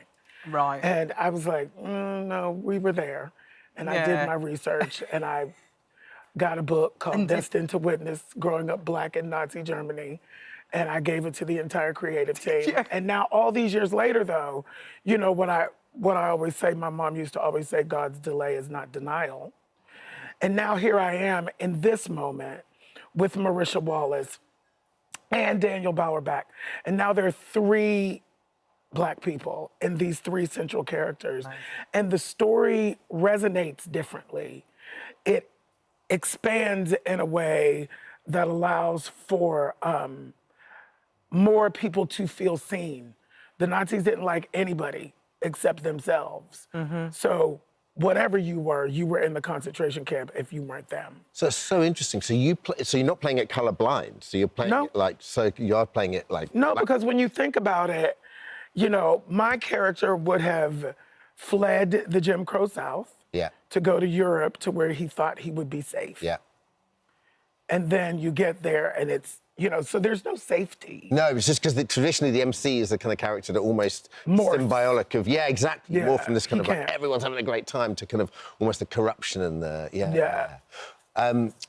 wonderful. We have to talk the Olivier's. Yes, please. Well, so you're hosting with Beverly Knight. I am hosting with Beverly Knight. How are preparations going? Oh, preparations are going well. We've been having rehearsals, and Beverly is one of my favorites. I think what I love about Bev is that we are very similar in terms of how intentional our careers are and expansive they are. You know, she's really a theater person. I'm really a theater person. She's really a mainstream music recording artist. I'm really a mainstream music recording artist. Both really incredible. Thank you. And we've both been sort of like doing that, she over here and me in America. And it was so interesting because her team called a couple of months ago and asked me to do a duet with her. From a demo from a long time ago, from my first album. And she recognized my voice. And she said, that's Billy Porter, and I want to do it as a duet. How's the accent? It's not bad, actually. It's not bad. And more Wolverhampton. She's got more of the Wolverhampton twang. Yes, she does. does. Good. It's good. Yes, she does. And then I got here. I said, wait till I get there, and then we'll do it. Together. And I couldn't even get to her before they had called and asked us to do the Olivier's together. So, like, you know, divine order is a thing. Obviously, all I'm bothered about is what are you going to be wearing, babe? I'm working on it. You know, I got to keep it a secret. These are creations. When I you see you on the red carpet. I know. But, you know, I have a co-host. Jeez. So, you know, Beverly, I'm not. Oh, you can't It's not just me. it. Oh, yes. So you know what I mean? We're working together. Like, we have to be a unified. Don't worry about that, Billy. I get upstaged every week. So. We have she to be comes out of the dressing room, I'm like, oh, No, wow. we are unified today. We are today. We got You the look name very on. unified today. But I always wonder, you know, when you're wearing those outfits, are they comfortable? And or is it just about the beauty? It's beauty, it's pain, honey. When you, Pain is beauty. when you wear something like that and then you go, do you go and then sit down in that or do you get changed? I before did you go sit sit down? down. Lampshade one. That lampshade one was the most, the heaviest. Was it? Because that hat was heavy. That hat was really heavy. So I did the red carpet. And you just dragged with it the up. little clicker that opened and closed, and then I took it off and sent it back with the milliner. It said, "You take that for the rest of the night." It was so heavy. So good though. It was so heavy. We're Thanks so for coming excited. in. We're so excited about Thank you. Cabaret. We'll be I'm chatting. definitely going to come and see. Please come and see Cabaret. We're in it till May 24th. If you want to stay, Me and Marisha Wallace. if you want to stay for jerk chicken, Rusty's cooking today. You're more than welcome. I will stay for jerk chicken, honey. Absolutely brilliant. Cabaret at the Kit Kat Club now performing in London's West End until the 24th. You're on until the 24th and best of luck with Thank you so much for visiting our This Morning YouTube channel. We upload new content every single day, so go ahead and hit that subscribe button and we'll see you in the morning. We are joined by our finalists. Good My night. goodness, so good. Yeah, we've got Michaela, we've got Sam, and we've got Anton. Congratulations. Thanks, guys. I mean, look at them, they're absolutely broken. just hobbled here. When do I get onto a massage table? So tired. Congratulations, you're in the final. It's so incredible. What a journey that you've been on. And Michaela, I'll be honest with you, I had to ask you the first. You have never skated before. Well, all three of us have maybe skated, you know, with the kids. With the kids. Like anybody With the penguin. has. Yeah, with the penguin, holding onto the side. Yeah. So, yeah, I mean, we've gone through a lot of training. We started training last year, and we're still learning. And, I mean, every skate I do, I think I'm one toe pick away from falling. Yeah. So, yeah, we've come a long way, I think. It's a dangerous sport, isn't Yeah, it? it is. 100%. So your partner, Mark, so he's been there or thereabouts, hasn't he? Has he ever won it? No. I think he's had it snatched away quite a few times. Mark's been in the final 4 times. This is his last Four? year. Yeah, he's never skated the Bolero. So he's never done I it. feel a heck of a pressure. Please, let me just skate the That would Bolero actually for be Mark. lovely for him to skate that. So the way it works is one gets eliminated, one of you gets eliminated, then the final 2 do the Bolero. Yeah. Yes. And then so a winner you're all goes- training the Bolero right now, just in case? Yeah. Yeah. Wow. So you all have to do it. And we'll all be standing there in our purple outfits, ready to perform it, and one of us won't. It's brutal. Yeah. Well, Anton, you was in the skate-off last week. How did that feel, and what's it like having to do it again? It's never nice being in the skate off, and I've been in there 3 times. But the scores were good though, weren't they? Yeah, and that's what was a bit demoralising. When you score good and you're still in the skate off, it can derail you. But I've got a great partner in the net who talks to me and tells me, good. "Come on, let's have fun, let's do it. This could be the last time we do it. Let's go and give the ice everything." Look how know, good you and, are. and that's what I've done. Thing is, Anton, Thank you are, you're a central defender, yeah? So you're really light on your feet. That wasn't something that you said to me when I played football, for sure. But if you're saying it to me now, then great. How does it compare? Because obviously football's so instinctive, and you've got, it's such a team sport. But when when the moment comes, you probably don't. It's second nature to you, right? It's not even not even thinking it. Whereas this, what's it like? Do you know what was crazy? When I first started training, everything that my body's used to and how it's meant to combat certain things, I had to untrain and relearn because it's completely different. When you're skating, when you're going round a circle, you have to be inside it. Your body needs to be inside it. Whereas when you're playing football, you have to counterbalance to make sure that you're strong. Yeah. So it's complete opposite, and that's what I found really, really difficult. Yeah. And what about the performance side of things? Did you enjoy that? I might have sisters that are performers, but I certainly ain't one of them. It's been really, really difficult and been really, really out of my comfort zone. But I've really enjoyed embracing all the challenges that come with Dancing on Ice. Your family are incredible. You're proper achievers, right? So you and your brother, obviously, and your sister's in West End, is that? Yeah, one's in Hamilton, in the West End. Wow. And the other one's just come off a worldwide tour with Romeo and Juliet, the ballet. Wow. Check those jeans out. Yeah. Sam, you got lifted by Molly. How was that for you? I loved it actually. Yeah, it was good fun. And we do we have a showcase this Sunday, which we'll all get to do. And I feel lifts again. So yeah. How did that she's come strong. about? Was she just doing it for a joke? Yeah, no. When we get our choreography on a Monday, yeah, we always like Dan and Karen will ask us like, "What are you thinking?" And Molly had said like, "Oh, I want to try and lift Sam," and then she did it, and she was like, "Oh, he's surprisingly light. We'll just do it again." So that was it. I was like, "Brilliant! That's it. We're having it." So good. Have you enjoyed the journey? I have. I've really enjoyed the journey. It's mad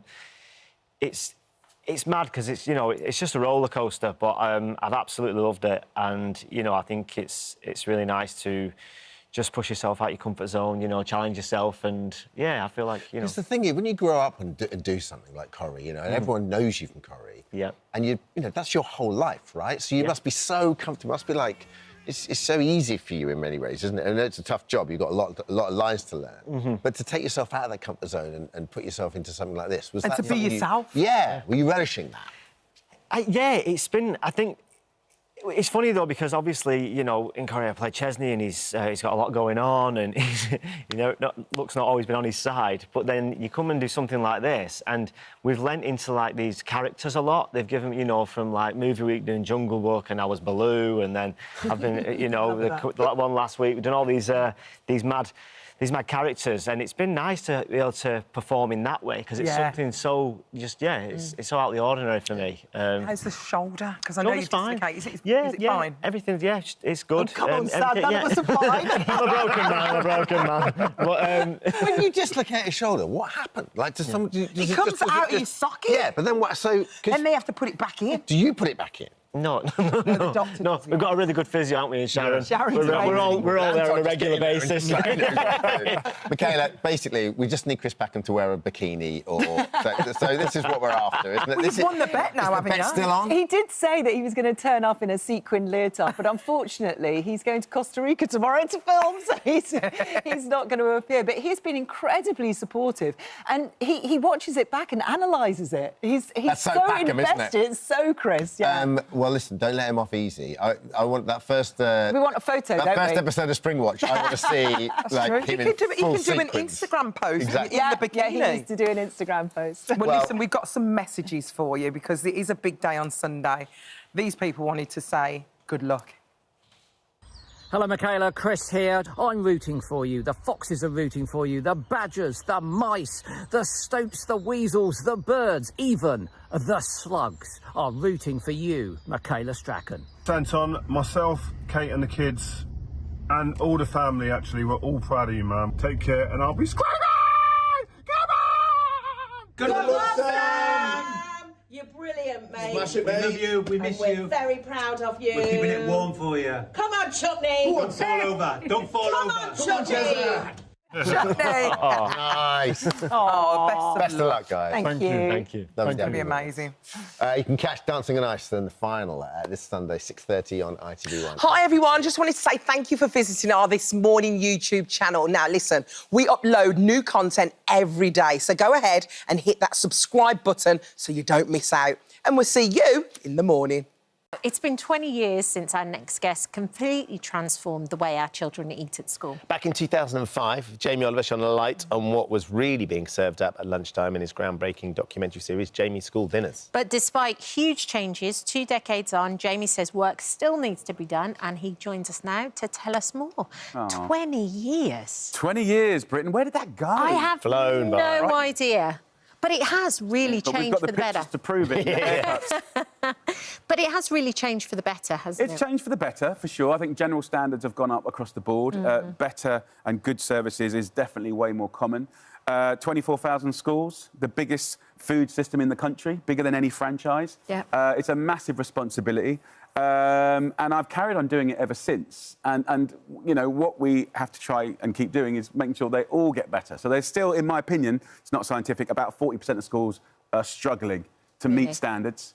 I think probably 60% are meeting standards, probably 20% are over-delivering. And obviously, when I did the documentary, it was kind of a sad tale about what we feed our kids 190 days of the year from the age of 4 to 16.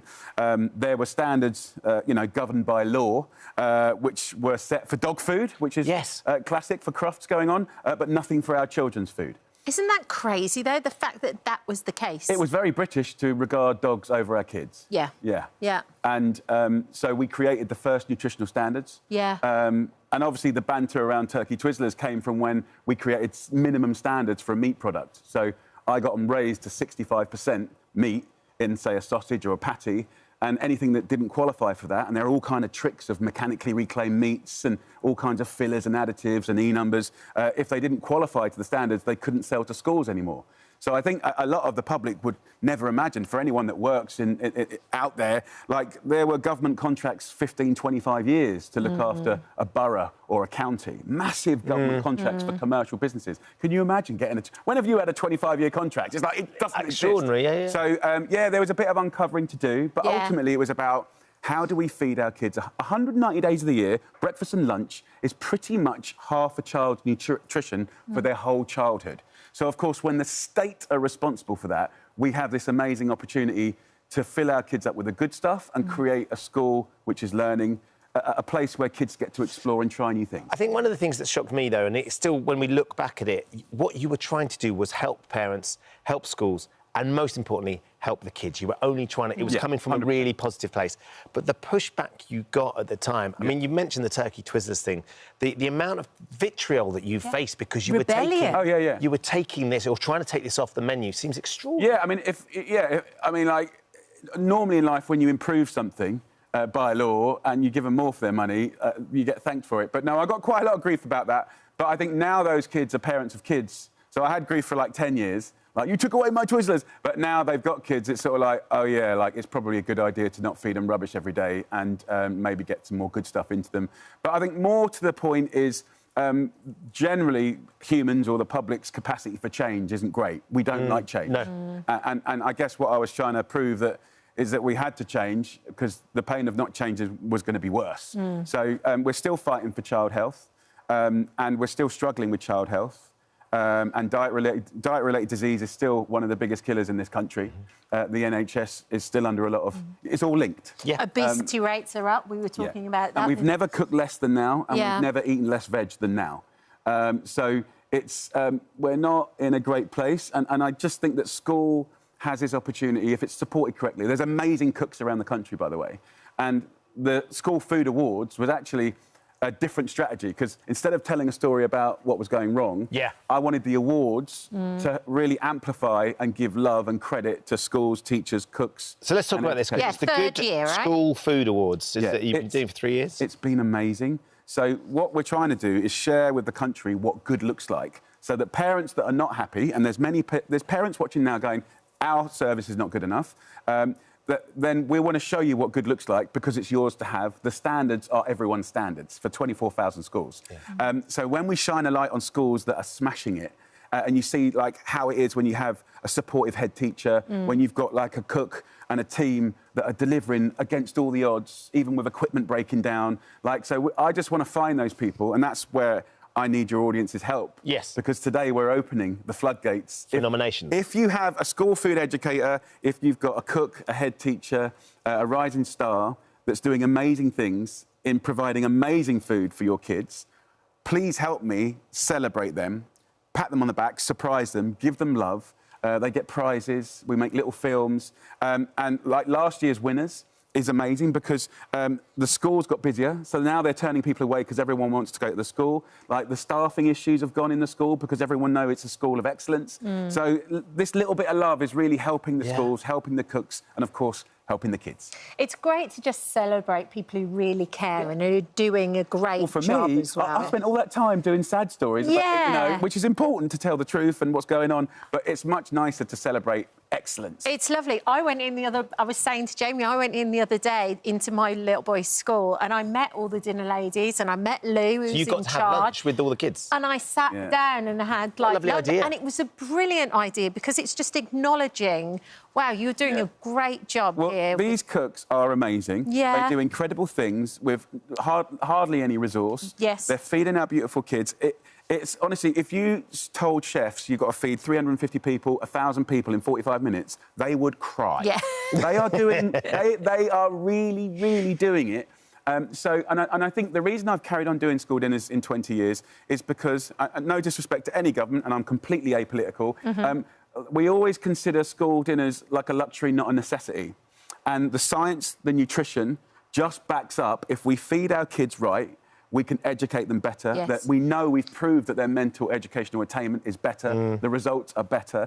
We know that if we give certain nutrients into their food, their brain functions better. So this is all part of just running a great school. And if I didn't keep that up for 20 years, I know governments would have wriggled out of it because it's a couple of quid they can, you know, save on here and save on there. But yeah, to celebrate these cooks, I mean, last year's cook made a kitchen, because they had nothing, out of an old stationery cupboard. That's just brilliant. And he was knocking out 350 covers out of that little stationery cupboard, restaurant quality food. He won the award. And he's one of the few men, actually, that's in the industry. It's generally driven by women and mothers of the schools, actually, generally. But what he does is amazing. He's got other awards since. So, yeah, really beautiful. We had the school food educator. They shut her part of the school down because of asbestos. And off her own back, she was kind of renting, like, village halls and other things in the town, and she carried on teaching the kids, and they all got their GCSEs. So, like, these are special heroes. People. Yeah, and look, they're doing it for the love. Yeah. You know, so I think it's nice to amplify the input. When I started school dinners, often the cooks didn't feel part of the school. Yeah. It was like a little side note. Yeah, I remember. So it's really about making it fully inclusive. And, of course, if the kids get fed right, the teachers do as well. Yeah, it all works. Brilliant. It all works. We have a This Morning award as well. We this year for do. the first time, which we're excited about. Yes, we do. Lifetime achievement. Lifetime achievement. Many of you watching might have had a wonderful dinner lady that was there when you were there, and they're probably still cooking there now. Imagine. People that have done 20 years, 30 years. So our job together is to go and find a lifetime achievement cook that has served sometimes 3 or 4 generations of kids. Rachel, I've said this before, Rachel Tasker's mum, at Epping Infant School I was, she was amazing, Mrs Tasker, because we had to finish our food before, it's a different time. You had to finish food before you left, and there was some food, I think it was corned beef, I didn't like, and she knew it. She always used to scrape it off my plate quietly and put it down, so she knew. You got it even then, hadn't you? Cats You know, was twinkle. winking at them to get extra portions. Yes, that's your one. Milo was, exactly. Thank you so much. Thank you. Oh, hello. And the stars of the brand new Bergerac, Damien Maloney and Zoe Monoacre, join us. Now, good morning to both of you. Good morning. Tell us what you just said looking at that trailer. Well, every time I see that trailer, I just remember how much, fake tan I had to wear, because I have very, pale Irish skin. And Jersey's a very sunny island. Very beautiful sunny island, and I'm supposed to spend quite a lot of time on the island. You look very healthy. Thank you very much. It's wonderful for us as kids who grew up in the 80s watching Bergerac to see the series in its reboot. Neither of you actually had watched it or watched the original series. Zoe, you hadn't? No, I hadn't. No, I just remember John Nettles and I used to go horse riding on a Saturday when we weren't working at Stratford, when we were with you at the RSC? Yes. Yeah. Doing some... And so that's, we knew each other, we had fun, but we never did a show together. But it was a big show, and Damien, you hadn't seen it? No, I hadn't seen it, and really, I kind of only really reminded how big it was when I found out I had the job, and kind of family members would come up and say, "Oh my God, Damien, the car, the jacket, Jersey." Yes. And I was like, "What is this?" Did you meet John? Did you go and meet John and maybe talk to him about? Because obviously it's very big shoes to fill as well. People remember the show so fondly. Yeah, like you say, such wonderful, nostalgic memories of the show. I didn't meet John before we shot, but I met him afterwards. I went down to Torquay on the train to meet him. We had lunch. And honestly, we just kind of compared notes on Jersey. The places that we would go to visit and where we stayed when we were there. And I could sit listening to him for hours. I don't listen to any podcasts, but I would listen to a podcast of John Nettles talking about each episode of Bergerac, because he remembers everyone sharp as a tack. And you worked with him at the Royal Shakespeare Company, Zoe? Well, we never were in a show together. OK, but you're part of the company? We were part of that company. I see. 78, I think it was. Yeah. Yes. So way before, before Bergerac came out as well. But what I loved about how they've reinvented or rebooted this is your character in the original was Jim Bergerac's father-in-law. In this one, you're Jim Bergerac's mother-in-law. Yeah. So, and still called Charlie? Still called Charlie. And still quite feisty and still trying to keep Bergerac on the straight and narrow. I can't tell you that because I've never watched the original. I never watched Charlie when he was a man. But Charlie as a woman, though, describe Charlie as a woman. Formidable, I think. Well, we see her, the first time we see her in this show is when she's trying. There's been a death, her daughter and my wife. And your wife. Yes, and so the first time, it's about a relationship changes when somebody dies, I think, or there's a divorce or something. Everybody has to reassess how they are together, their relationship together, and I think that's when you see this. It's a kind of crisis for both of them, for all three of them, actually. Their daughter as well. Yeah. Yes, and it's because it's about protection. So she's trying to protect her granddaughter and watching a man who is obsessed. Yeah. With being who he is. And so it's a very, you see a confrontation immediately because they're trying to readjust. Yeah. And I think that, from that premise, I thought that was a good kick-off. And it's quite different because it's one case that spreads over 6 episodes, right? Yes, exactly. As opposed to when John was Bergerac, it was a case a week. Okay. So it means that we have more time, I think, to get stuck into the characters and to the relationships. And I've always really seen this as a family drama between a mother-in-law and a father and a daughter who are, like you say, in complete crisis. And it just so happens that this kind of very thrilling detective kind of investigation kind of ripples its way through the series. The one thing that is the same, though, if not just a bit slightly older, that beautiful burgundy, gorgeous machine. The car. Isn't it amazing? The car. I didn't know what you were talking about. I thought it was a Me? She was literally away then. And like I said, that was the first Did you get to drive it? I got to step into the car. Oh, they don't trust you that much. Well, I think in the nature of filming, you know, it's kind of, you know, you start the car and you drive it for a couple of meters and then you stop and you reverse and you take after take after take. And a car that's as old as that, because it is the original car that John drove in the very first series of Bergerac. It just wouldn't be able to kind of maintain that. So, right. But what I think Toby Whithouse, our writer, has done so brilliantly is that the car is a character in the show. That my wife has bought the car for Jim as a project while she's sick. Yeah. And then when she passes away, it kind of becomes his obsession, and he sleeps in the car at night time. And it's I just thought I loved that resonance. So you didn't really get to drive that, but Zoe, he did take you for a drive though, because there is some driving scenes between the two of you. Well, yes. Yeah, I got to. We closed a road in Torquay where we were filming, and I drove Zoe just at a bit of a lick because she's not over it. Sorry. Was it a bit of a lick, Zoe? It was great, but it was a surprise. I tell you, I mean. Because I'm a very safe driver, but Jim isn't. So that was kind of my license. So that's why you had to go. A license to thrill, yeah. Apparently. We loved it. It's really fascinating watching you come back and doing your own version. It's not the only reboot that's happening, though. Zoe, the Harry Potter reboot is happening. They're doing a TV series of Harry Potter. Is that another reboot that you'd be tempted to sort of get involved with as well? Would you go back and do that again? No, I think it's a reboot of something new. Right. The same as Bergerac. It's a new way of looking at it. And I think somebody else should take over and change it if they want. So it's like Bergerac, it's a completely different ballgame now. Yeah. Not been quite as long between the two, of course. Harry Potter didn't end 34 years ago. I mean, that's the interesting thing, was it isn't it? 34 years? Since Bergerac was, yeah. Oh, Bergerac. She's still hurtling down a country lane in that car at high speed, I think. What did you do to her, Dave? Sorry, Zoe, never again. No, it's okay. No, but Harry Potter, I mean, the books, for me, were... I mean, when I was doing My Family, Gabriel, who played the young boy, he was obsessed. And his face was in the book instead of being on set. Yes. And I thought I'd try and read it and see... The first book, it's my kind of book. Right.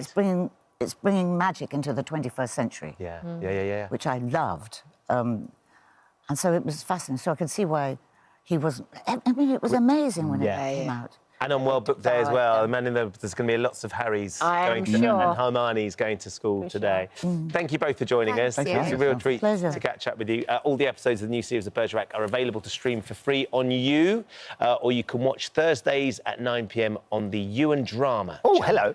Thank you for visiting our This Morning YouTube channel. We upload tons of new content every single day. So hit the subscribe button, like all the videos, and don't miss out. We'll see you in the morning.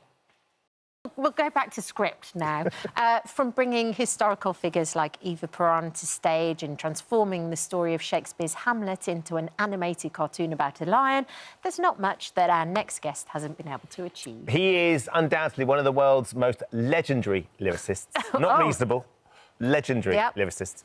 And one of the few who has achieved the acclaimed EGOT status by winning an Emmy, a Grammy, an Oscar and a Tony. Not to mention a knighthood and a star on the Hollywood Walk of Fame. No biggie. Announcer Tim Rice is stepping out from behind the curtain and onto the stage to share some of his stories from an incredible career. Tim, it's lovely to have you here. Lovely to be here. We've been gassing backstage, we've been talking here. There's so much to talk about. Oh. I'm always fascinated by this because as someone who has helped create the lyrics and the music that then you watch other performers go and do, have you always harboured that sort of itch that you want to scratch, which is you'd quite like to get out there and do a little bit of performing yourself? Yes, a bit. I'm not good enough, but I had a pop group at school. Did you? Which I enjoyed enormously. Did you have a name?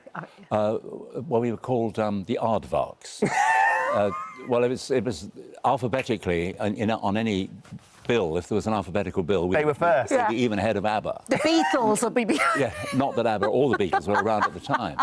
But I also had. Did you ever make it onto a bill with either of them as well? No. I don't know why. But we also had friends and I had a rock band which has only recently disbanded. They were called Wang and the Cheviots, and I used to love singing with them. I mean, we had a couple of singers, quite good musicians. Yeah. But me and Bill, what sang, we were competent. We knew the words. Yeah. That was the main. Were you Wang?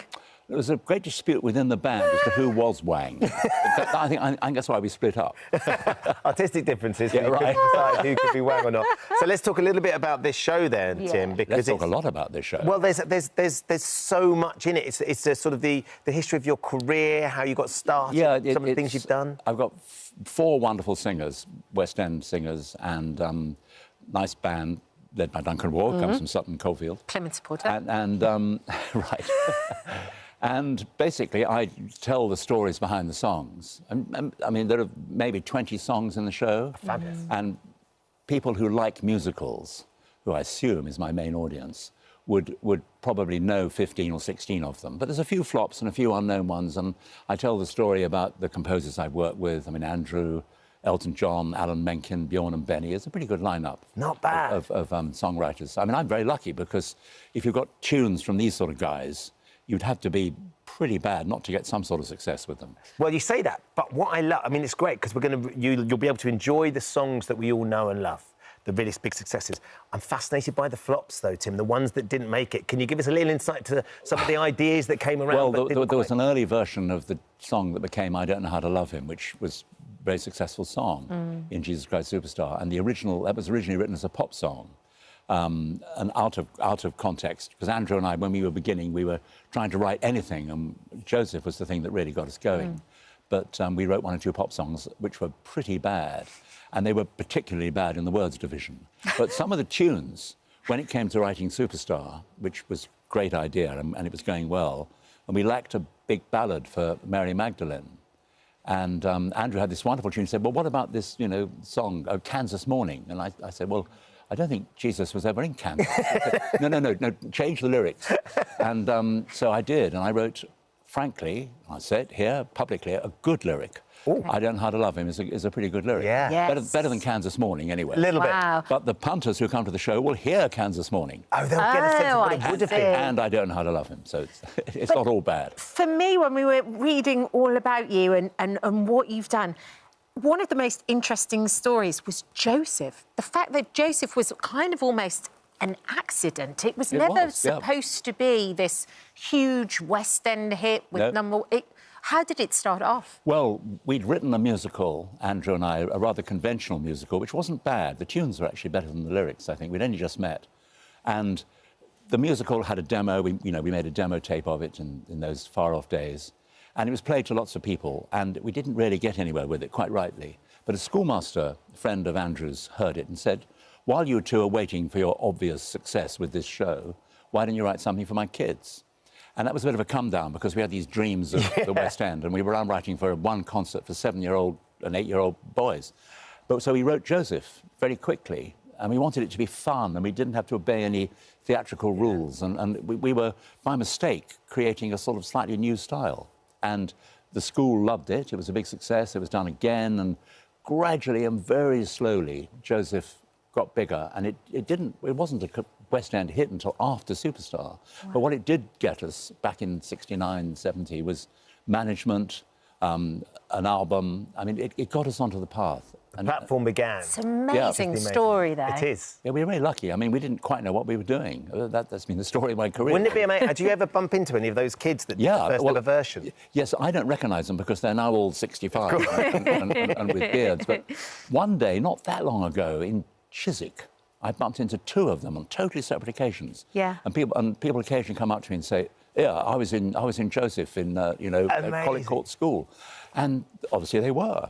And it's extraordinary because I still think of the performers as being 8, 9, 10. Yes, of course. But these big bearded, handsome devils come up and say, "Hey." It's a very different thing. So we know about your relationship with Andrew Lloyd Webber, of course, but I think one of the things I was gripped by was the relationship and how you work with different songwriters. So whether they want the words first or the music come first. And when you're working with Sir Elton, which you did on The Lion King, that was a very different sort of working relationship for you. Yes. The key for any writing team doing musicals is to get the story right. You've got to know what the story is. And you can't just say, here are 8 great songs, or even 8 reasonable songs. You've got to have a story, and therefore, that's got to come first. And I think every musical has 3 main elements in the writing. I mean, obviously, directing and dancing and all that comes later. And you've got to have a story, and you've got to have words, and you've got to have music. Yes. And the story must come first, and then it doesn't really matter which comes second. But at each stage, obviously, everybody has to approve or be happy with what's being done. The interesting thing about writing with Elton, it was the first time I'd done it, writing words first, was that it was quite dangerous for me not to get too long-winded, not to ramble as I am now, frankly. I mean, because if you have a great tune, like the tune of I Don't Know How to Love Him, you've got to be concise. You've got to say something in 9 syllables. Yeah, you have to work within the parameter. Right, exactly. But if you're writing just random words, there's a great danger. You might go on and on and on. Right. And on the whole, being concise is better than being long-winded. I'll shut up now. You are working again with Andrew now. What's that like? Well, it's great. I mean, I've always been in touch with Andrew over the years, and we did do 1 or 2 songs after I mean, the last big show we did together was Evita. But we've done the odd thing, like we did a new song for Madonna in the film of Evita, and we've done the odd song. We did a song for a wonderful singer called Shona Daly, who's actually on the tour. So we've always written something. Did you have a falling out at some point, Tim? Was this overblown? A few arguments, you know, sort of bit of handbags at dawn. You know, was it about who's Wang and who's not? Was that what it was? Andrew was never Wang. Andrew was not in Wang and the Kevins. No, but basically, this is a comedy written by 2 brilliant comedy writers, Humphrey Carr and David Reed, and it's called Sherlock Holmes and the 12 Days of Christmas, and it's opening in Birmingham in November, and it's about a serial killer in Victorian London who's murdering people in line with the verses of the 12 Days of Christmas. So there's a lot of dead birds in the show. And 5 gold rings along the way as well. Yeah, right, 5 gold rings. And it's definitely a play, but we've just added at the author's request 2 or 3 songs, maybe 4, which are just, I mean, it definitely isn't a Weber Rice musical, but it's a wonderful comedy with a few songs by us. Is it lovely coming back together, the shorthand that the 2 of you have now? Oh, it's paradise. And there's more to that. It's great. It's great. I mean, he's still writing wonderful stuff. Yeah. You know, and it's you know, it's like I've been so lucky. You know, I've had work with Alan Menken, Bjorn and Benny, Elton, Andrew, Mike Batt, John Barry. I've even done a couple of songs with Freddie Mercury, the late great. Wow. Yeah. And he was such a lovely man. I love Freddie. Oh, I could listen to you, in your own words, waffle all day. Well, I've got time. Okay, excellent. I'll just finish doing this first and then we'll... Yeah, don't go anywhere. Tickets for Tim's live show, My Life in Musicals, I Know Him So Well, are available now, plus tickets for Sherlock Holmes and the 12 Days of Christmas are also available online. We're going to the Palladium. Yeah, we're going to come and see Tim. Thank you, Tim. It's lovely. Thank you for visiting our This Morning YouTube channel. We upload new content every day, so go ahead and hit that subscribe button so you don't miss out, and we'll see you in the morning. Guests, we're just discussing whether they are national treasures or national trashes. We know exactly what they are. Yeah. From tackling combo. topical news stories to revealing some very personal insights and opinion, the Loose Women have been bringing us a daily dose of discussion and lunchtime laughs for an incredible 25 years. And now fans of the show are able to get even more up close and personal with some of their favourite panellists in a brand new podcast. Denise Welsh and Jane Moore join us now. I mean, you didn't think you could get any more up close and personal. Well, I know we've all shared our lives for a long time. Yeah. You know, it does make me laugh when you get people on some of the more cruel social media channels and they go, you know, oh, Denise Welsh, it's always about you. It's like, yes, that's the show. That's in our contract. That's the point. It's meant to be about us. It's an opinion and anecdotally led show, which is very different from some of the other shows where you all will have to remain much more neutral. Yeah, and to be honest, that's the beauty of it. You feel like you're sitting down with your mates and you could be having a cup of tea or a cup of coffee and just having a chat. Yeah, like the viewer is the fifth Loose Women. Yes. And like when we did the live tour, I think, because when you do telly, don't you know people are watching, but you're looking at a camera. So when we did the tour, we suddenly saw all these fans of Loose Women, like, coming to see us. We were like a nana rock band at the stage. We were. It was like, it was amazing, wasn't it? So I think then the germ of the idea was, oh, OK, well, we could do something a little bit extra, you know, which is maybe a little bit more intimate for the people to get to hear more of us. We always, because we usually, you know, we have certain topics that we give our opinion on, and, you know, if there's time, our anecdotes on. But, you know what it's like, 30 seconds, 20 seconds. And so the podcast, it's not late night loose, so we still can't be rude and sweary, but which is very difficult for us. But it's going to be a little bit more about our lives. So we will be asking each other questions. Jane and I have actually known each other for 40 years, way before Loose Women was a twinkle in the eye. I fill in all her blanks. And there are quite a few over the years, I say, Jane, remember Amsterdam, I shall say no more. But you know what, Denise, because I've listened to the first one with you and Ida. Yeah. And it's so personal, and you talk about Matty and your postnatal depression, but in a really honest, open, no-holds-barred way. I mean, that's what's so lovely, that we have the time to let these subjects breathe a bit more. Yeah. And I think that I have talked about the onset of my depression, which started postnatally many times, but not in as much depth as I was able to do on that show. Yeah. And then similarly, I've known Ida for a long time, but I've always wanted to talk to her, if she was open to it, about did she feel different when she gave birth to her own children, because she had two by surrogate. And so it was just lovely to have a conversation with someone I've known a long time. But it's lovely. Talk of filling in the blanks, we also want someone to fill in the blanks on the night out with Robbie where you woke up, both of you covered in toothpaste. Yeah, and you don't want to go there. And we've got no idea why. You know why I said that was because we were talking about addiction, and the people who live and love those with addiction often get left behind. I'm an addict, Robbie's an addict, and we were together in the bad old days, but you live with so much shame with addiction. You have to sometimes try and lighten it, because otherwise it will drive you to despair. So sometimes you have to think, oh my God, not a good look, but do you remember the time we woke up in Notting Hill covered in toothpaste? We don't know why, we just had great breath. That'll be another podcast when you explain that. But so it works out, as you heard, so the first one of the week is a Tuesday, every Tuesday, and it's sort of more of an in-depth chat. And then the one on a Friday is us answering questions from viewers. So we're about to record, Judy and Nadia are doing that this week. That'll be released on Friday. That'll be released on Friday. So next week I'm doing one with GK Barry. Oh, great.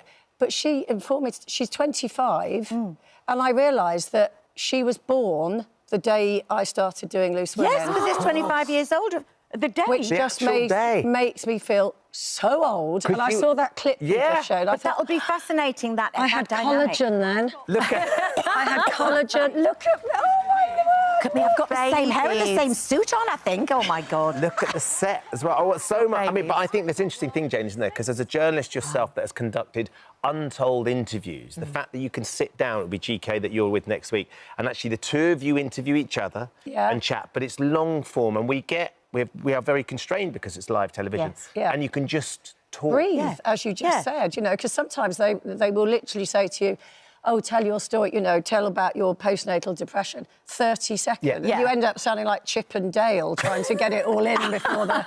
So it's just nice to have a more intimate sort of feel to it, isn't By the it? way, Laura, who's counting in our area today, said it's not my fault. It's not my fault. We know it's not your fault. No. Yeah. It's the others. It's the others. But I think there's something, and listening to that first episode as well, we got to know you all so brilliantly over the years, and it's amazing to think there is extra stuff in there, but there really is, and it's something that the podcast world is exploding, and there's podcasts everywhere. I think you're currently 7. We're number 7 in the Apple charts. Yeah, which is not bad, and there's still an appetite for more. Yeah, and people can take us on a dog walk now, you know, or into the loo, as you said. Not so keen on that one, but etc. And, you know, it's like Jane said, we're the only show on television, I think, that, you know, with 4 women, we range from 25 to 85. And it's a show that not only celebrates women, it reveres and listens to older women's voices. Yes. And younger women's voices. And I think that's so rare on television. How do you think it's changed, Denise? How do you think the show's changed, both of you, actually? I think the fundamentals are still the same. I think so. And you know, it's never about one person. It evolves over the years. People have their favourite lineups. Yeah, you've got the people that have been there a long time, but it's always nice to have a bit of new blood in and get different conversations going. And, you know, we didn't really grow up in the social media age, so it's really interesting to hear GK's take on that, and obviously Frankie and Stacey and so on. So, yeah, and yeah, I just think it's... For me, it's the best job in television. Absolutely. For me, watching it as another woman watching the show, I love it when you guys have heated debates about stuff and you can really disagree. And then We never even talk about it off stage. No, you're the best of men. But then we end up on the front of a magazine, like, with a paint, like, that's Jane and Denise in toxic feud. It's so ridiculous. Yes, so ridiculous. I'm 67 this year. If you think that I would voluntarily come into a job with a toxic environment, I wouldn't. I don't have to, and I wouldn't.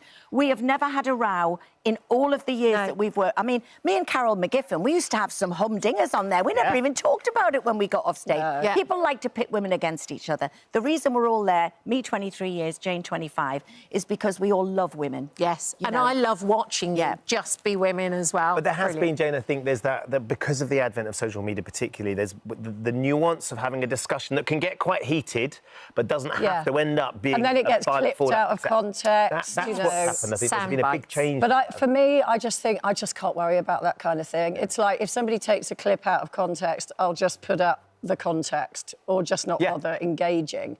Because, you know, that's just the way life is now. And I think if you go down that rabbit hole, you'll just drive yourself mad. And you'll say nothing about anything ever. No, So, I think the thing about the podcast as well, because it's more long form, that happens less. Like Jane said, you might be taken out of context because you start something really important and then you get your, sorry, we've got to cut this, we've got to cut this. And then, you know, the headlines are all because they haven't heard the full thing. So it's really an exciting time. And we would love to hear, I think it's loose.women@itv.com, to hear anybody's questions that they've got. We'll answer most things. We're not life coaches. We're not life coaches like everybody is these days after a 2-day course. Any questions off limits, or is it pretty much anything goes?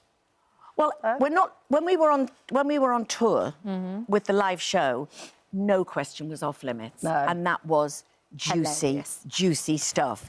But obviously, we will have to temper some some of them. Well, the end of the podcast, the first one, gets quite juicy when you're talking about Dream Men and Thor, Thor and Idris and Bradley Cooper. And I missed The Rock out as well. The Rock's a big one of mine. You've sorted that out. Will you take questions on I'm a Celebrity, things like that, Jane? Because yeah, absolutely. You asked me. We did the pilot podcast together, and you asked me about I'm a Celeb. No, I did absolutely because I'd not had a chance to chat to her about it. I loved it. Oh my God, I'd go in every year. Would you? She would, yeah. Loved it. It was They're starting to ask people now for this year's, and I'm just like, do it. It's brilliant. When Kate went in, I remember thinking, I've always thought I'd never want to do it, but it just looked like she had such a lovely time. You would love it, and you'd be great, because you're quite outdoorsy. You'd be like action man. I'd just be a bit boring. I'd just be a bit boring, because I don't think I'd... Like, I think you want contestants that are going to be a little bit scared, a little bit squeamish, and I'm just going to embrace it. I just love it. I'd just be a bit too... Well, that's what I did. Well, yeah, you'd be so would get competitive, though. And there's a bit of that. Yeah, there's a bit of that, definitely. For sure you would. Thank you, ladies. Thank you so Thank you much. for dropping in. Are you on the show today? We are. You're going from we here are. to next door? We are. I'm going to Okay. have me Marmite and toast and then get on the other show. Really lovely to see you both. Thanks for dropping in. Thank you.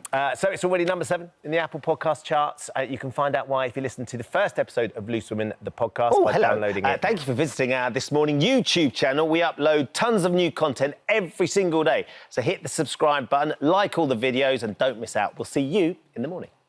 For that, though, it's thought that more than 1 million adults in the UK are living with bipolar disorder. That's about 30% more than the number of people living with dementia. And yet it remains widely misunderstood and often goes undiagnosed. Well, Chef Heston Blumenthal has spent his entire life unaware that he has bipolar. That was until his symptoms spiralled out of control. In honour of Bipolar Awareness Month, Heston joins us now to share his story. Good morning to you. Good morning, guys. Thank Lovely you. to see you, Yeah, Heston. it is Well. Yeah, lovely to likewise. see you. And you really want to take the stigma away from this and Yes. really draw awareness to it as well, because you weren't diagnosed. You spent most of your life just thinking you had ADHD. Yeah, it was about 13, 14 months ago when I ended up being sectioned. And then I got the diagnosis. I had no idea. I mean, I was diagnosed with ADHD in 2017. OK. So there's quite a big crossover between ADHD and bipolar. Similar symptoms. Similar symptoms, yes. And so I really didn't think about it until you have these sort of manic highs and then drop into these lows. And when you're on the manic highs, you think, you get this sense of, I don't know, grandiosity. You think I'm Superman, I want to save the world and everything's beautiful and ideas just pouring out.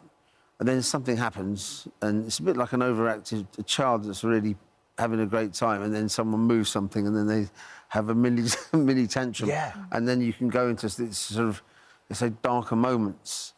And I think that I was so consumed when on the manic highs. Yeah.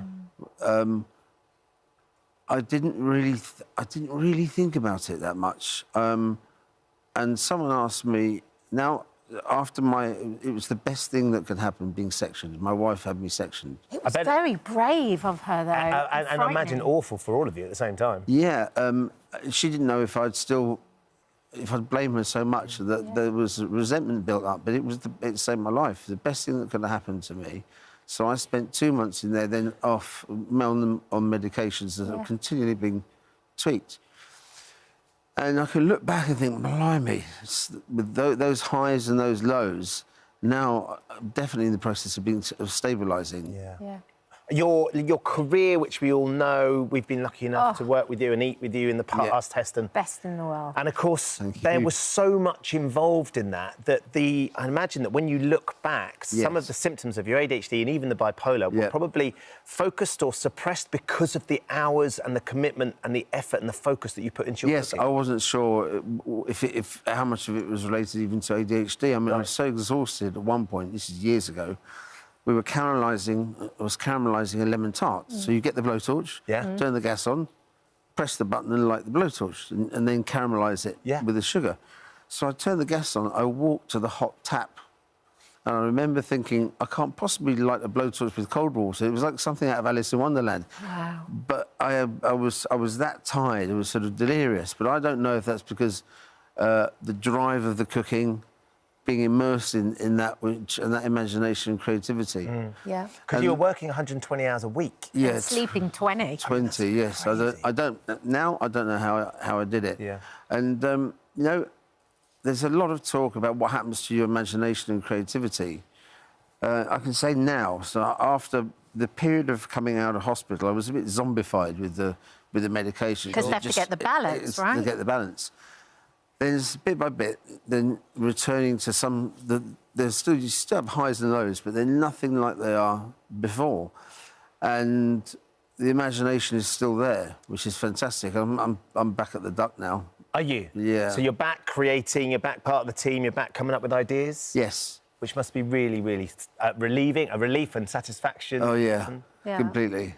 I've seen interviews with you as well, because you have been very, very open about this. You really kind of want to get the word out there, because the moment you have a diagnosis, I think you can start to deal with things in a very practical way. It's so important, because a lot of people don't know. And if you think about you said there's 1.2 million people with bipolar, but there could easily be double or more than that haven't been diagnosed. But we've got to remember the people that, the loved ones, if someone's got the diagnosis or not, but they're bipolar, they're close friends that care about them. It can be really damaging for them. Heston, what happened that meant that suddenly things started unravelling and these manic episodes became more prevalent? Had you stepped away from as much cooking, so you had a bit more time on your hands? Yes, that's one really good point. I started also in the darker moments. There was sort of suicidal thoughts, and I realised after it's quite a classic symptom of being in a mania stage where you can hallucinate sound and smell and touch, and I saw a gun on the table. And I told my wife, which obviously was, for me, it all seemed quite normal. I look back at it, there was nothing normal about it. However, I remember seeing an interview that Stephen Fry did. And he said, he asked 30 to 40 people, if there was a button that you could press that would turn off your ADHD, turn off your bipolar, would you press it? And only one person said, yes, I'd press it. Really? So all those people with bipolar said that they wouldn't? Yeah, there are lots of positives. It's just not fair on eventually you're going to do some damage to yourself and it's going to affect the people you love. And I think it's your wife's father that's a therapist?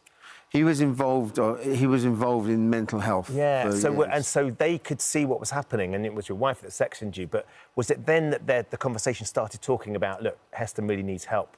There could be a scenario where he has something like bipolar. Yes, and I didn't believe them. I thought it was all nonsense. So I got my diagnosis within the first week of being in hospital, and because I was in there for 2 months, I was being monitored. And I was just surprised when I had it. Dr. Nigat's here as well. And Dr. Nigat, hearing Heston talk, and he's so open and honest about it, which shows an awful lot of courage, but the importance of sharing. What is interesting is getting that diagnosis of bipolar, how important it was to him, but also how difficult it is for people to get the diagnosis. Why is that? And it's an ongoing problem at the moment. In last year, in 2023, the NICE guidelines were updated, but actually what we don't have still yet is a national register or a quality outcome framework, or QOF, that GPs then can follow up patients and look at the assessment, and then referral systems and the outcomes of that. It takes 9.5 years for a patient to get diagnosed with bipolar. And so when we don't have a meaningful way of getting those assessments done, patients can be within the system waiting for that diagnosis, and we pick them up at crisis, as we did with Heston. And the other reason why it's so difficult to diagnose is because there's actually 3 different types of bipolar disorders, and you get type 1, where you can have depression, you can have hypomania or mania. Type 2, which you can get long periods of depression and long periods of hypomania. And actually, it depends where we pick you up on that phase, because it could be just diagnosed as a depressive disorder on our letters. And then the other thing, it could be cyclothymia, which means you can get long periods of depression or just be in hypomania, and that can last up to 2 years at a time. So essentially, the diagnosis of bipolar is made by looking through the notes, as they did with Heston, once they followed up his pattern of behaviour. And it's a histrionic, it's looking back over his life and going, oh, actually, we need to consider this as a diagnosis. So, Nigat, if those symptoms are resonating with anybody, what should they do? What should the next steps be? The first thing is that I would say keep a symptom diary, have a look in your family if there is other family members that could have the condition. Your family will also give you a really good collateral history as well. There is a screening tool which is backed up by the NHS and also the Bipolar UK charity as well, which actually I'm just going to very quickly check the name of, which is a mood disorder questionnaire. Now, I don't say that people should self-diagnose. That's always really difficult, because once you start putting labels on yourself, it can be really hard. It can be stagnating in how we can actually look at a diagnosis. But that mood questionnaire could actually give you some insight into where you are and how your symptoms are affecting your lifestyle, your work, your relationships. And then also, I always say this to my patients, so you have something in your pocket on a daily basis, which is your mobile phone. So I know it's really awkward and it can be difficult, but record those moments of hypomania or those moments of severe low mood, because when you come and see us, we have now what's known as a single point of access in the NHS. we have what's known as the accurate system. So you can send me your video or send me your photograph as your GP, and we can attach that to the referral.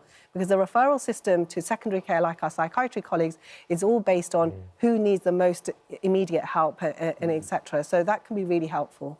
Thanks, Nick. Really important that they reach out as well, Yes. Heston. You'd agree with that. If you think if there's family members that are concerned about the behaviour of somebody, because as you said, you completely flatly denied that it was happening. You couldn't see what they were talking about. It's so important. It takes an average 9.5 years to get a diagnosis. When you bear in mind that the levels of suicide, well, especially when you cross over with ADHD, they go up, I don't know, tenfold or something like that. Yeah. So 9 years is an awful long time for people to suffer suicidal thoughts and depression. It's a very sort of tricky disease. And it's also not something to be frightened of, too. Sorry, I just said Fine. disease. It's not a disease. Yeah. it's a condition, and don't be frightened of it. No, because actually it's one of the things that absolutely makes you who you are. Yes. And the level of creativity and passion that you have about making what Magic, you do. the skill. The Willy Wonka. Yes. As Roald Dahl's wife said. Heston cooked for on the Channel 4. You did a Channel 4 show, and I was lucky enough to go. And we were talking about Roald Dahl's wife, who sat down with you and said, "I wish my husband had met the real life Willy Wonka." Yes. And that night, you created this edible wallpaper. Yeah, we stuck it on with apple pectin. That's right. And then flocked the wallpaper. There was a sausage. Yes, there was sausage flavour. We had some fruit. Cheese and pineapple. Cheese and pineapple. And then you had these. The flocking was in the shape of the food. So the pattern, and we were all there licking the walls, just thinking this is. It was one of the most wonderful meals I have ever eaten and I will ever eat, Heston. Oh, thank you so much. And it's lovely to hear you're back in the kitchen. Yeah. You feel like that creativity's there. Yes. You're still very busy and enjoying that part of your life. Yeah, thankfully. Brilliant. Yeah, we're thankful too. Thank you for coming this morning. A pleasure, thank you. Thank you very much. So, look, if you would like to know more about bipolar disorder, then the information and the helpline are all available on Thank you for visiting our This Morning YouTube channel. We upload new content every day, so go ahead and hit that subscribe button so you don't miss out, and we'll see you in the morning. And Nigel Havers joins us now. It's a fantastic show, this. It's absolute... Oh, every single person in the cast is unbelievable. Tell us who Ruth Ellis is, essentially. Well, she's famous Yeah. because she's the last woman to be hanged in this country. And she was badly abused by her boyfriend. Who was a racing car driver. Yeah. And today, she would never have been sentenced, which is remarkable, isn't it? How we've come a long way. Yeah. Thank God. Yeah. But at the time, the law was the law. My grandfather, playing my grandfather was quite... I bet it's extraordinary, though, Nigel, thinking back and looking at it, and even watching it there, you could see how compelling it is. When they rang and offered me this part, and I thought, you know, really, I'm a bit young, aren't I? No, it didn't turn out I was a bit older than my grandfather. No. Which is amazing. And I had such fond memories of him. Anyway, There he is there, look. Yeah, he was just such a lovely man, and I remember when he died at 90, and I was very, very upset. He was dying, and I said, Grandpa, you can't go. Please don't go. And he said, I'm very, very tired. Oh. And did he ever talk to you about the case? What were his thoughts about it? The family knew all about it. It was discussed a lot because it was famous, you know. She was... But I say the words, exact words that my grandfather spoke in court, so they are the exact words. And he spent the whole trial really trying to convince her to say that, Insanity, look, I was defending myself, really. He was beating me up all the time, and... She suffered a miscarriage because in some sort of way, I had to... what else could I do? Yes. But no, she wouldn't say that. She kept saying, no, I intended to kill him. No, she would never bend, would she? She wouldn't and bend. didn't your grandfather give money to one of her children as well? He did. Why did he do that? I think he just felt devastated that, that she would no longer be there, and the offspring needed some help. He also wrote to the Home Secretary at the time. So he actually wrote a letter to the Home Secretary saying that she shouldn't face the death penalty? Yeah. And what did the Home Secretary do? He just ignored it. Yeah. It's a complicated position to be in, isn't it, when you are the presiding judge in that moment and there is a legal sort of requirement that you have to put into play, even if your personal stance on it would be a very different thing. That conflict must have been really tough for him. Really tough. And I'm so against capital punishment, and so indeed was my father, who was a barrister and became Lord Chancellor. But my father told me that because of, in a case, a murder trial, because the end result would be someone would be hanged, it made it impossible. The tension was so extreme. And in fact, when we filmed the scene that you've just seen, it was like the oxygen was sucked out of the room. It was incredible. Everyone was completely amazed. Being a judge was quite incredible, really, because you're treated with such respect. On and off camera. Everyone was treating you like your father and your grandfather would have been treated, because the legal world in your family is very strong, isn't it? Indeed. And then you suddenly became an actor. I just refused to go down that road. Talk about the black sheep. Yes, I just did a runner, really, to be honest. But no, it was incredible. And I saw my dad in action a couple of times. He was, superb, really. Great drama. Yeah. I mean, they are sort of actors in a way. Yes, of course, the barristers. Yeah, they're performing, aren't they? So yes. There's, kind of... What did they make of your acting? My dad was very sweet about it and came to see everything. And did he? Yes, and when he died, I noticed he'd recorded every show I'd ever been in. And had them all. How fabulous. I didn't know that, but... And now you're heading off on tour. So can you weave in all these stories into the tour? I will weave all these stories into the tour, and I promise the audience one thing, that I will never mention Trump. I will never mention Starmer. There's no politics. No politics. No. So you can come out and just have a bit of fun. That's politics at the time, though, because there's a couple of those stories that your dad represented. A few people that were sort of headline cases, really. Yes. Yeah, the Yorkshire Ripper being one, which was... Pete Sutcliffe. Yes, it was just an extraordinary... And the Rolling Stones. And yes, that is very much part of a bit of my show, is talking about Mick and Keith. And because they came round to your house and did Mick leave a suit? He did, and he changed from his very smart suit for the court into a sort of caftan and went off in a helicopter. And that night, after this big party, because Dad got him off, in my bedroom there was his suit, so I had to put it on. Brilliant. Have you ever told him? No. There was also like a few £100 in the back pocket. Even better. Which I said to Dad, look, and Dad said, I'll be taking it.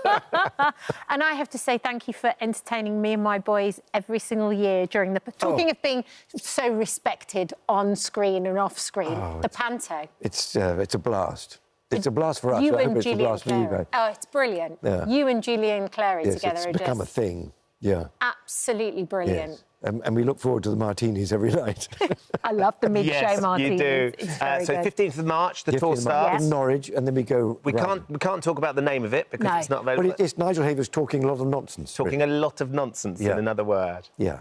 Amazing. Thank you so much. Thank you for coming on the show today. Thank you for today. asking me. We always love having you as part of the show as well, Nigel. We'll have some dares for you at some point, I'm sure. I know some are coming up. We'll look forward to it. We'll keep our fingers crossed. Thank you for visiting our This Morning YouTube channel. We upload tons of new content every single day. So Pete Wicks and Olivia Attwood are bringing their unfiltered opinions to the radio. After 10 years of friendship, they've teamed up for Kiss's new show, The Sunday Roast, following their debut yesterday. Pete and Olivia are joining us in the studio. Congratulations. I was sitting there on my bed, going through it, having you on in the background. Oh. You made it through. We made it through. I think that's the biggest surprise to the bosses and us, that we made it through. Yeah. Because why? You were slightly... So it came on, and you were very much full of beans, and you were literally like, I can't believe we've actually been set free here and given this job. But then the hangovers started to kick in just a little bit. Yeah, we hit the wall about an hour in. I'd say 4 p.m. was a low point for me on a personal level. Yeah, that was the point where Liv laid on the floor. Yeah. Some of it, so. And actually, I had my monitor, I was logged out for 10 minutes, I hadn't noticed.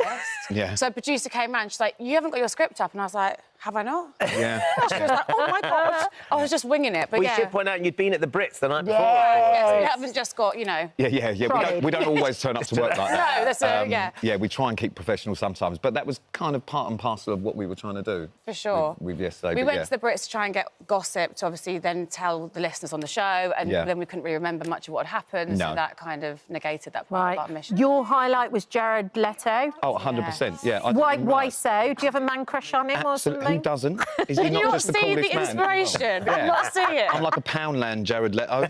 It's unbelievable.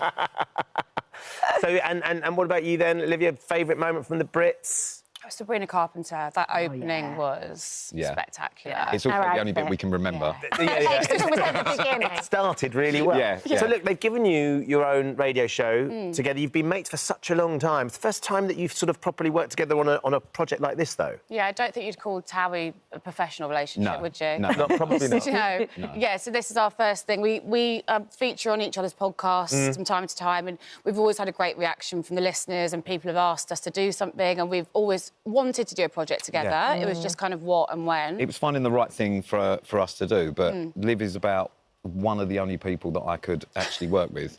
Because she doesn't annoy me, which is surprising. But you work a lot with Sam, and he annoys you all the time. Oh, all the time. Yeah, yeah. I mean, it's like two extremes. Yeah, yeah. It's two different work wives.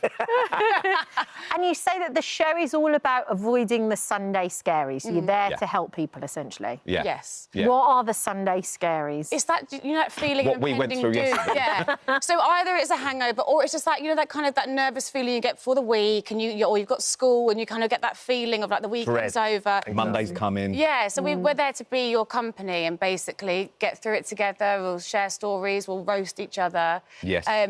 And play some great music. And what are your tips then? Because I know exactly what you mean. We had a lovely weekend celebrating lots of friends, and then suddenly Monday's coming around. Yeah. You've got to get that feeling in your stomach. What are your top tips then, Olivia, for starting the week in a positive frame of mind? Well, when I've not been at the Brits, I normally do Sunday as like a reset. I do my laundry, walk the dogs, get myself organised for the week, give the house a once over. Prepping. Sunday's a prep day. Prep day Out for a in new week. nature. Don't overthink it. Yeah, yeah. And I think that's part and parcel of why our show's quite good, because we don't overthink it.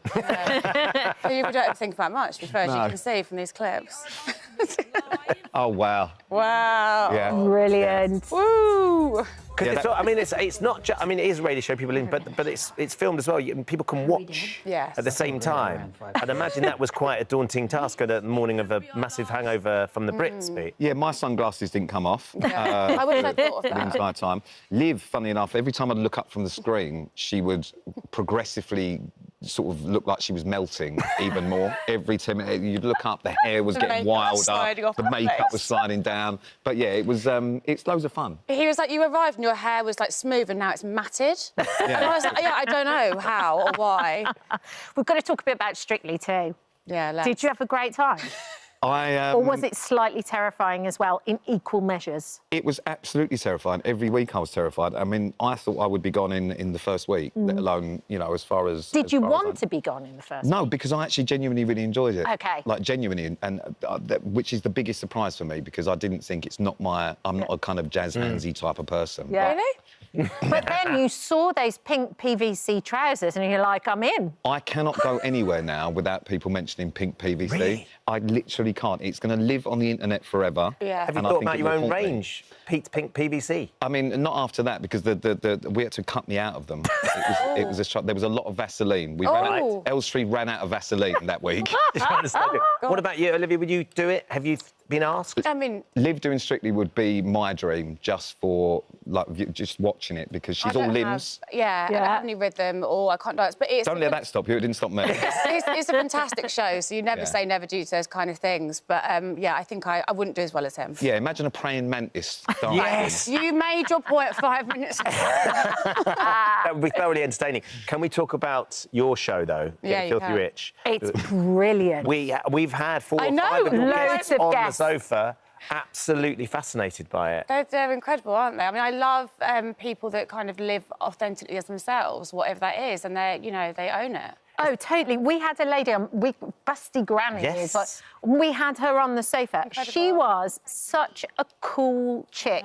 And her life had kind of completely taken a different path. But she was just so open and honest and funny and bright. Yeah. It was brilliant. They are captivating, and I have to say, the casting team on the show do such a fantastic job finding the contributors, because they are truly interesting people. And like I say, no story is the same. They're all, and her life completely went from one extreme, being a devout without Christian, Yes. no sex life at all, to now being in this industry. It's wild. But Olivia, it's also how you handle it as well. You're really blooming great at it. I've got to say, I don't like complimenting Liv, but you are the only person that could do that show as well as what you do. It's such a you show, and you're so good. You have to sit and watch some pretty extreme things. Is there anything that you've gone? I'm not sure I can sit through what it is that person does. No, because some of it is kind of pre-discussed before we start rolling. Some things just happen and we're not expecting them to. So I'm in the moment.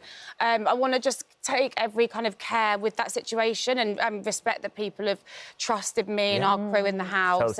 I have a genuine curiosity in people and how they live their lives. You know, it's just genuinely interesting to me. Yeah. And will there be more dogs?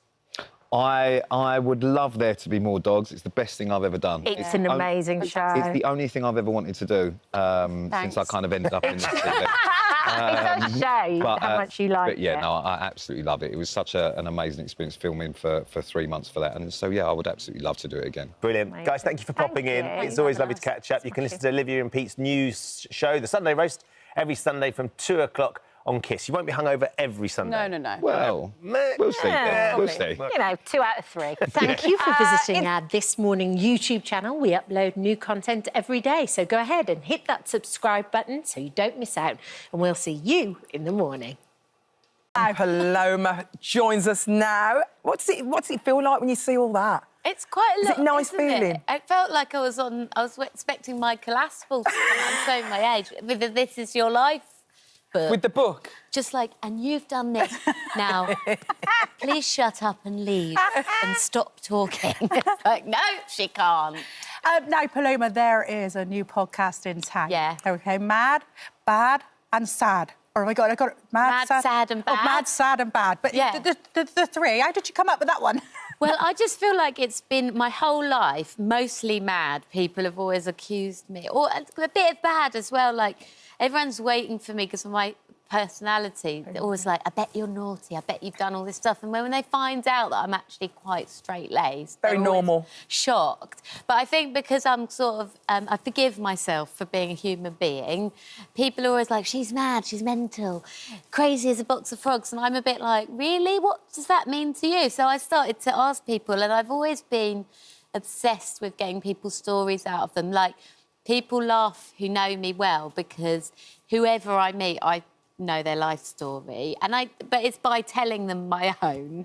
Like, I know about the people who work in my local shop. I always know my the cab driver. You're interested, aren't you? I'm interested, and I know, and I have friends who are like that and know, and they'll call me and be like, well, I went to the post office today and I was talking to this guy called Gerald in the queue, and you'll never guess what. And I'm just like, I want to know. I think people are amazing. People are extraordinary. So it's like worked out because my podcast is like a celebrity, and then it's usually like a friend or someone that I've asked to come over.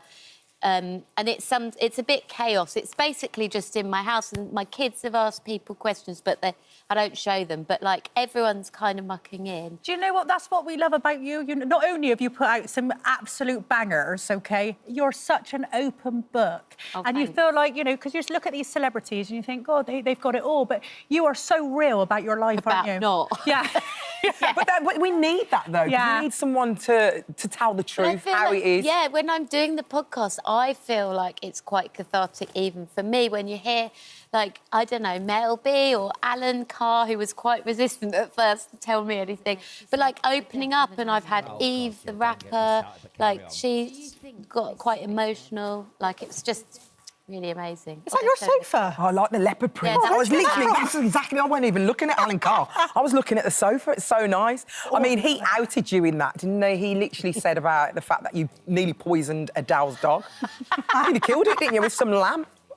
Yeah, I did. But that was a long time ago. I was being so nice. I was like, I'll come round to Alan's, I'll cook everyone dinner. And then he's outing me on there, just saying, you nearly killed us. You nearly killed, like, a massive portion of the entertainment business. Literally. It wasn't on purpose. What happened to the dog, then? It started with the dog, that the dog was defecating on the floor. I was thinking, what word can I say? On my podcast, I can say every word. Oh, lovely. Does it feel freeing being at home, Yeah. being able to say what you want to say, It does. having your mates over and working from home? Yeah, and everyone's been so generous. And what's lovely is that we are all mad and we are all bad and we all get sad. And then there's a bit where we talk about what we're glad about, and everyone kind of usually says something like their health or, you know, like, it's simple. And I think that's what's nice, is we all think we've got to do, I don't know, be the CEO or have a brilliant invention, but that's not the case. All we've got to do is be healthy and happy. Yeah. And it comes in so many different forms. And your mum's got a bit of a starring role as well. My hasn't she? mum's in it She's always popping in. She's going to have her own podcast before you know it. She really wants one. Does I bet she? she is. Oh, isn't she cool? Look at her pink hair. She's I love so this cool. bit when he says, "How are you?" and she goes, "My Pilates is improving." But how lovely is that, to get your family involved? It must be so much easier working from home. It works being able as to a do the single school mum. run. Yeah, the school run. I was about to say, I stopped filming at 3 and then I can get there for 3:30. School run. It's perfect. But didn't you have to leave Mel B, like sat on the sofa or something, because you had to go and pick she the loved kids it. up? She didn't care. She would have loved your sofa. Look, that's me rushing out to a gig because... You just left her in your house. She's closed the door on me. Yeah, but she hung out for ages, apparently. Did she? Having a lovely time? Just chatting to everyone that was when they were packing up and everything. In your house, on her own? Yeah, I just Love said, it. shut the door behind you, because I've got to go see Albert Hall. I was doing a show, and she was like, don't let me keep you. And then I said, look at what you want, go through the drawers. I've got nothing to hide. Have what you want. Apparently she did. She went in all the rooms. I love Yeah. Mel B. She's so funny. We've got to mention the book. Oh, yeah, so it's out on paperback. Is With a it? new chapter. What, you've added a bit extra? I've added a bit extra about power, about women's power. Oh, lovely. Which is quite Spice Girlsy anyway. Was you isn't quite it? shocked at how well that book did? It's amazing. Yeah, I was, actually. I didn't think it would do as well as it... And it was 10 weeks in the Sunday Times bestseller, #1. It was amazing. And now it's got this new chapter, because I was thinking about power and I was understanding if we've got...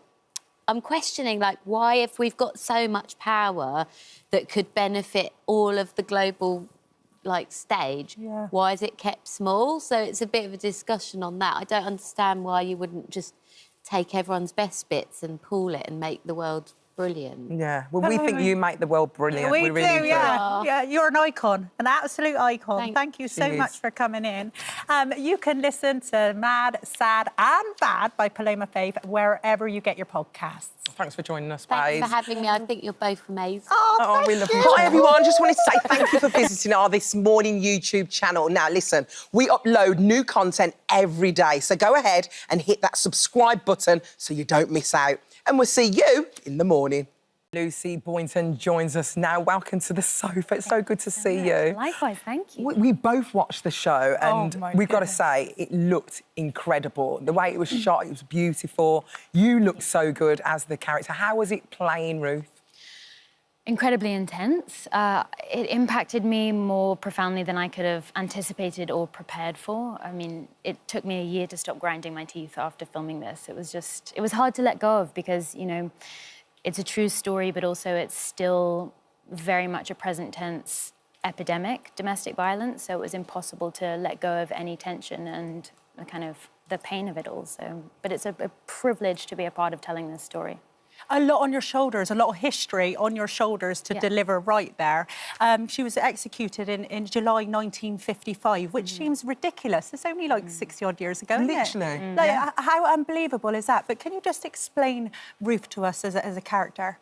Yeah, she was an incredibly vivacious, ambitious, diligent woman. She became London's youngest club manager, I think at 27, which at a time when society wasn't encouraging women to be businesswomen was remarkable. She was entirely self-made.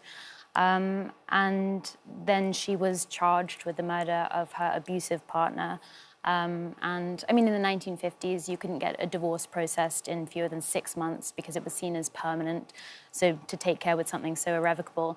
And yet Ruth Ellis was hanged 22 days after she was charged with murder and after a jury deliberated for 14 minutes. So I'm proud to be part of a show that is finally really showing the trial for how it was really carried out and the misogyny and classism that really influenced it, and investigating Ruth as a full woman, as a full spectrum of a person. Lucy, when you get a job like this, you don't take it on lightly, and do you do all your research before you just say yes, or do you just say yes first and then do all your research? And did you even know anything about Ruth? I didn't, and I'm so embarrassed to admit that, because I mean, as you said, it changed our judicial system here forever. Yeah. And it's such a shocking case, but thankfully the book that this is based on, A Fine Day for a Hanging by Carol Lanley, it was my Bible throughout filming. So, I mean, I immediately said yes, because it's such an undeniably interesting story. And then the book is so well-researched, it's so gripping and gives such great context to the 1950s and post-war London and the way that we kind of regressed into a traditionalism that was very limiting for women. And so it helped me understand the society that shaped Ruth and that she was really rebelling against. Yeah, it's so weird talking to you because your character is so different. She's a force to be reckoned with, isn't she? She never saw herself as a victim, and the story wasn't really as it was. There was other people involved in this, wasn't there? Absolutely, and audiences will see when they watch the show, there were many more people who should have been on trial alongside her, and there were so many elements neglected, and deliberately so, because it didn't fit the story that they wanted to tell about her. And again, the misogyny and classism that was at play there. The fundamental shock was that a working class woman had taken the life of an upper class man. So, and in the trial, you know, they refused to admit or acknowledge the extent of his violence because he was an upper echelon of society. So, yeah, so I'm really proud to be a part of this final kind of investigation of the trial. We actually see the trial, and it's actually word for word of the original trial. How was that, getting it perfectly correct? That must have been really stressful. It was actually really just sickening as a contemporary person sitting there and listening to the way that it played out, and having to listen to, you know, psychiatrists talk about female hysteria as a diagnosis when she was there because of the erratic and violent, hysterical nature of the men in her life. And so it was really painful to think of her sitting there at the mercy of that. And that, I think, explains why she was so reserved, because she had 28 years of experience of the way society treated women like her, and they didn't want her to be the example set for femininity. So they really used her as a kind of political pawn.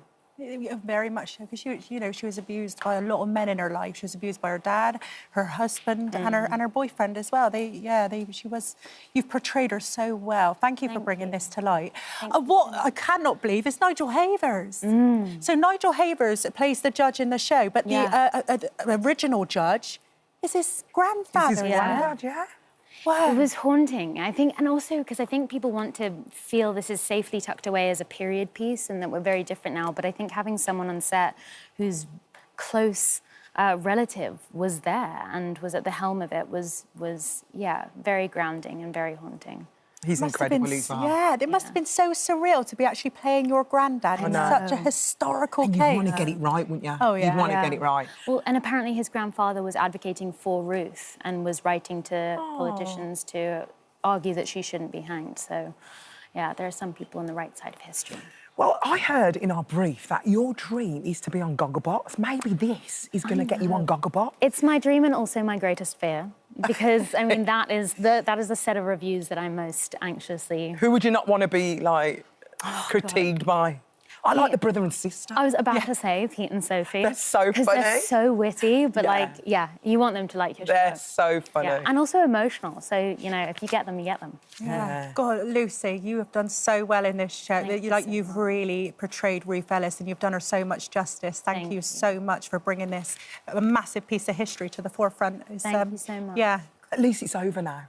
You know what I mean? You can watch it. Yeah, and it's such a joy to be able to talk about it and share it, and it feels like really practical, pragmatic conversations that need to be had now, so, yeah. Oh, thank you for joining us, Lucy. Listen, A Cruel Love of the Ruth Ellis story starts this Wednesday, the 5th of March at 9 p.m. at ITV1 and ITVX. Do not miss it. Yeah, Brilliant. do not. It's one of the best things I've watched. It's Alan Bates versus the Post Office. It's very, very good. Good prize. Thank you for visiting our This Morning YouTube channel. We upload new content every day, so go ahead hit that subscribe button. You don't want to miss out, and we'll see you in the morning.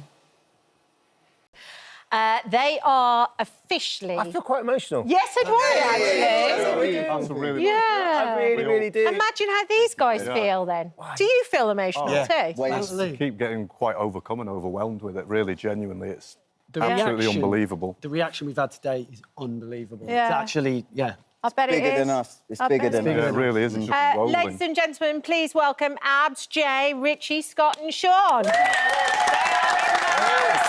back together. They are returning after 24 years. I feel like I'm on CDUK. Give me a mic, somebody. You have gone very like that. There's so many magical little moments, Scott, and that bit where Kat and Annette gave you the brick.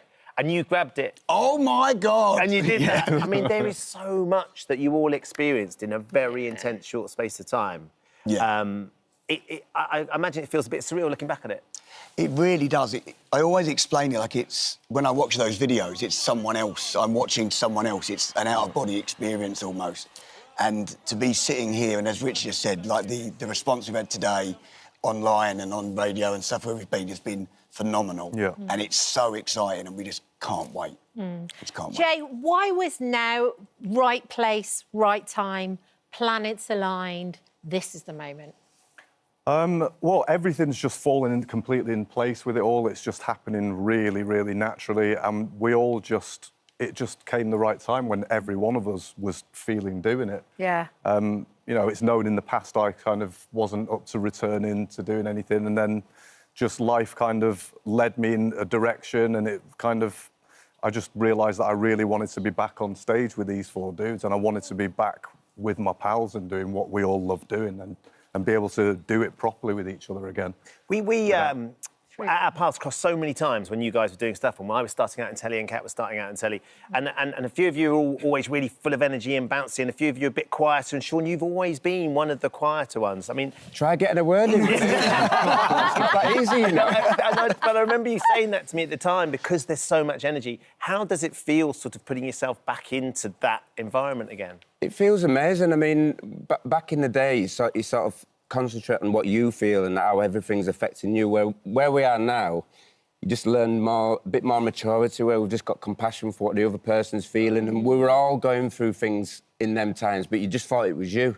You're only concerned with your own story, whereas now we've just got a feeling for each other and we communicate, and so far, so good. Because, Rich, I think one of the things about the band was an advert was put in the stage and then you were all kind of thrown together. Yep. And then, basically, it was like instantaneous success. Like, you were just normal lads. Yeah.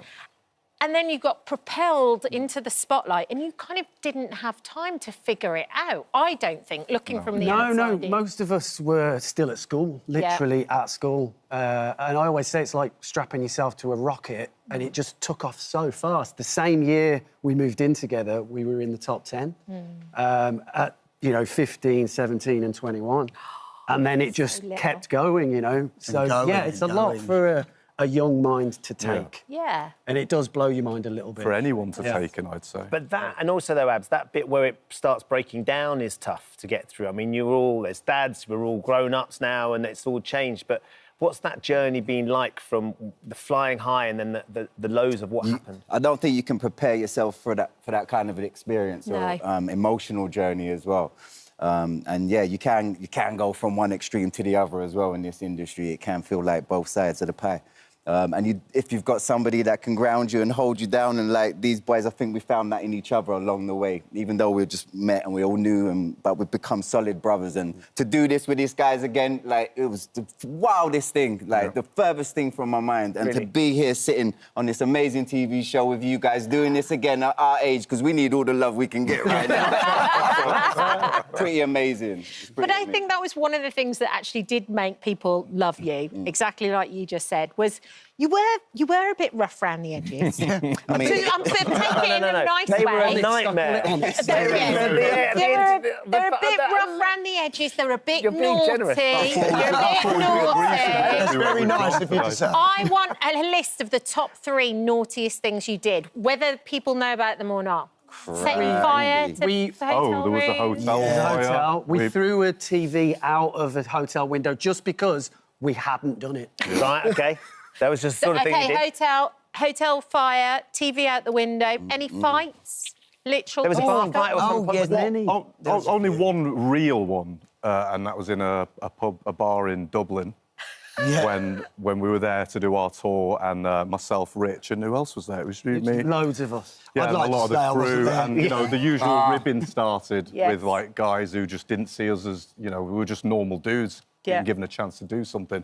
So it kind of kicked off in this bar, and we ended up in a full-on proper barroom brawl. Children and meeting myself children. and Neville Dobson were arrested and No, charged and but everything, didn't Simon Cowell ring you up and go, great publicity, dudes? Yeah, guys, great press, great. You could just you can't buy it. Brilliant, Can't can't buy you? it. I think one of the things as well, though, is your kids. You've all dads. There's kids in the thing. Yeah. The dads are on the end there. But you've got kids that are going to see you do what you did when we all first met you. I mean, that for me is ridiculous. You know, I've got 4 kids, and I mean, 2 of them are 11-year-old twins, and they are. I only told them yesterday that I'm doing it all again, and they were so excited. So for them to get to see all of us boys on the stage, it's going to blow their minds. It's completely shaped our lives, and our children, I mean, mine are 11 and 7, and they just don't really understand what it's all about. And it's just going to be, I mean, they're ecstatically excited. Well, that's the thing, because you're doing arenas too. Yeah. So, that, like, the sheer noise and the energy that's going to be created is going to blow their minds. But it's also going to be amazing for you to stand there again and feel that again from the audience and the fans, but then look at each other on stage and go, and I'm getting to do... Look, it makes me go a bit funny. All this time later as well, after everything we've been through, to be able to come back, do it like this, with each other. Properly, so that we can enjoy it again, and having the feeling that we've all got about it, it really is a dream, really. Lots of you getting in touch. Elaine says, this photo is 28 years old. It's one of the first photos we all took together in Dublin with the lads. We've been all over the UK now, Eileen, looking forward to seeing them again. Debbie said, I love 5. This was the start of my posters. They eventually ended up all over my ceiling. Alicia said, I had to take a week off school when they split up. I was heartbroken. I had the posters, the bedspreads, the dolls, the merch. And Jane says, I took my daughter to see them for her first ever live gig. She's now 32. We both still love listening to their music. You can guarantee they'll be there as well. Appreciate the love. Thank you. Amazing. Thank Listen, you very good much. luck with it all. Thanks for coming on. Hope you both coming as well. Love Of course we will. Love Of course to. we Honestly, do. boys, it's lovely to see you back Yeah, together. you too. Thank you very much. Tickets to Five's Keep On Moving 2025 tour are out next Friday. Thank you for visiting our This Morning YouTube channel. We upload new content every day, so go ahead and hit that subscribe button so you don't miss out. And we'll see you in the morning.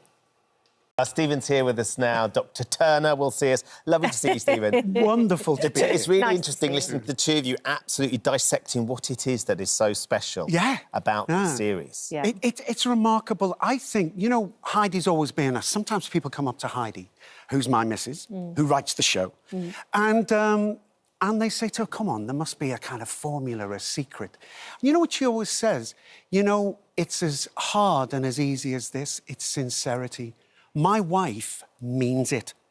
And one of the hardest things, I think, when you're writing for television is to actually really love the stories, to cry like the audience cry. And on that note, if you don't mind me saying, I came in only last week and she said, oh, I wonder, can I run a vague storyline by you? There's a story and there's this woman and she goes, and as she's telling an idea, she starts to cry. I said, what are you doing? She said, well, it's so moving. And that's a clue to the thing with her. She's emotionally connected to the stories. I can sometimes come and bring her a cup of tea when she's on the computer. And she's crying. I say, you okay? She said, I'm written this scene and it's so moving. And it's because she's got that heart, I think she can impart that heart, and it's really important. It comes through the screen in droves, though, doesn't it? Very much so. Like all the clips there from the finale with the little girl, and I'm not going to say exactly what happens, but I was sitting there yesterday watching it, and it kind of washes over you. You find yourself getting really emotional. For us, it was really emotional. So you've got this. For people who've been following our series, this there was a girl in episode 1, little Paula, and she fell pregnant, and she's only a child, and people who've been following it will know. Well, Paula comes back as as it were, the sharp end of things. But if you think about the actress, this wonderful 14-year-old girl called Kitty Anderson, she is amazing, without giving anything away. She's got to take all of that on board and do all of those things, and she looks tiny, but her performance is massive. Amazing. So it's amazing to watch. And there's there's like 2 weddings in the finale, essentially. Yeah. There's the nun, and then there's the 1970s wedding as well. I mean, I've got to talk to you about the costume. It's so cool. The nun's wedding? Yes. Yes. Yes. Okay. When she gets married to God.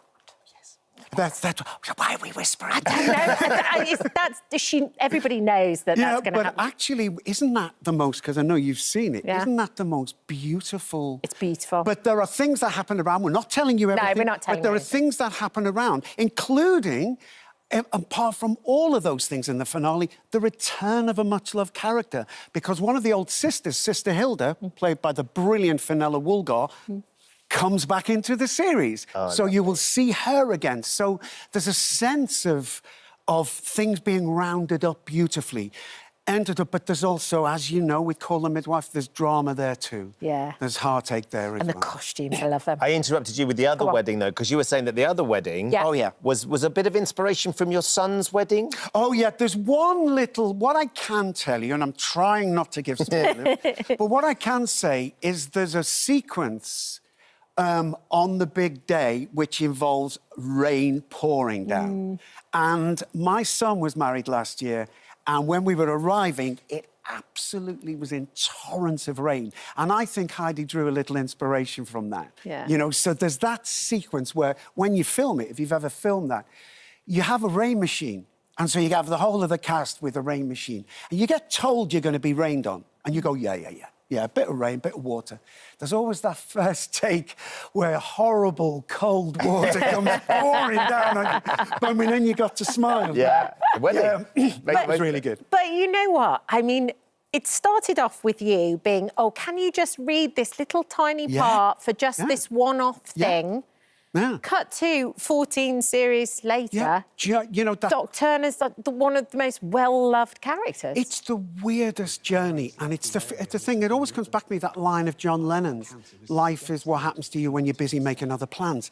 I was a university student. Yeah. And I was rung up in an emergency to say, because they didn't, there's this small part, they're doing this 6-parter. Did I want to keep my hand in and they'd work around me while I was a student. Yeah. You go in. Next thing, the audience had a different idea. It became massive. 14 years later, I'm still sitting here when I had all these other plans. I love that quote that you'd said from your wife. She said, it's a 6-part series about a bunch of nuns and midwives in the 50s. Who's going to watch that? Who's going to watch it? She actually said, I mean, come on, Steve, who's going to watch it? Right, we've had a good laugh about that. Everybody watched it. Exactly. What do we know? Millions of people around the world. One of the things that we love is the Christmas specials. They become a mainstay for our households up and down the country. Do you guys sit down and do that as well, or is that one of those days that let's just leave work there? We sit down and watch it every year. We sit down, and Heidi always says, I have had my Christmas is ruined for 13 years, because she describes her day like every other mum in Britain. We get the family over, she makes the Christmas dinner and gets to 2 or 3 o'clock when all the other mums, or many of the other mums, are saying, right, give me the remote, it's time to relax. It's called the midwife. And she said, and then we sit there at the edge of our seat while everybody else just enjoys themselves and gets drunk. Amazing. So, but I never knew we'd be doing 13 Christmas specials, I think we've done. It's woven into the fabric of Christmas season. It's no one ever isn't it? tells you a year is a very long time in television, never mind 14. It's just like one can't understand it. Well, we love it. Congratulations on your success. Yeah. Thank you very much. Thank you for popping in, Stephen. It's really great to see you. Lovely. My pleasure. And so really, really great. You can watch the final episode of Call the Midwife this Sunday, 8 p.m. on hello. BBC. Thank you for visiting our This Morning YouTube channel. We upload tons of new content every single day. So hit the subscribe button, like all the videos, and don't miss out. We'll see you in the morning.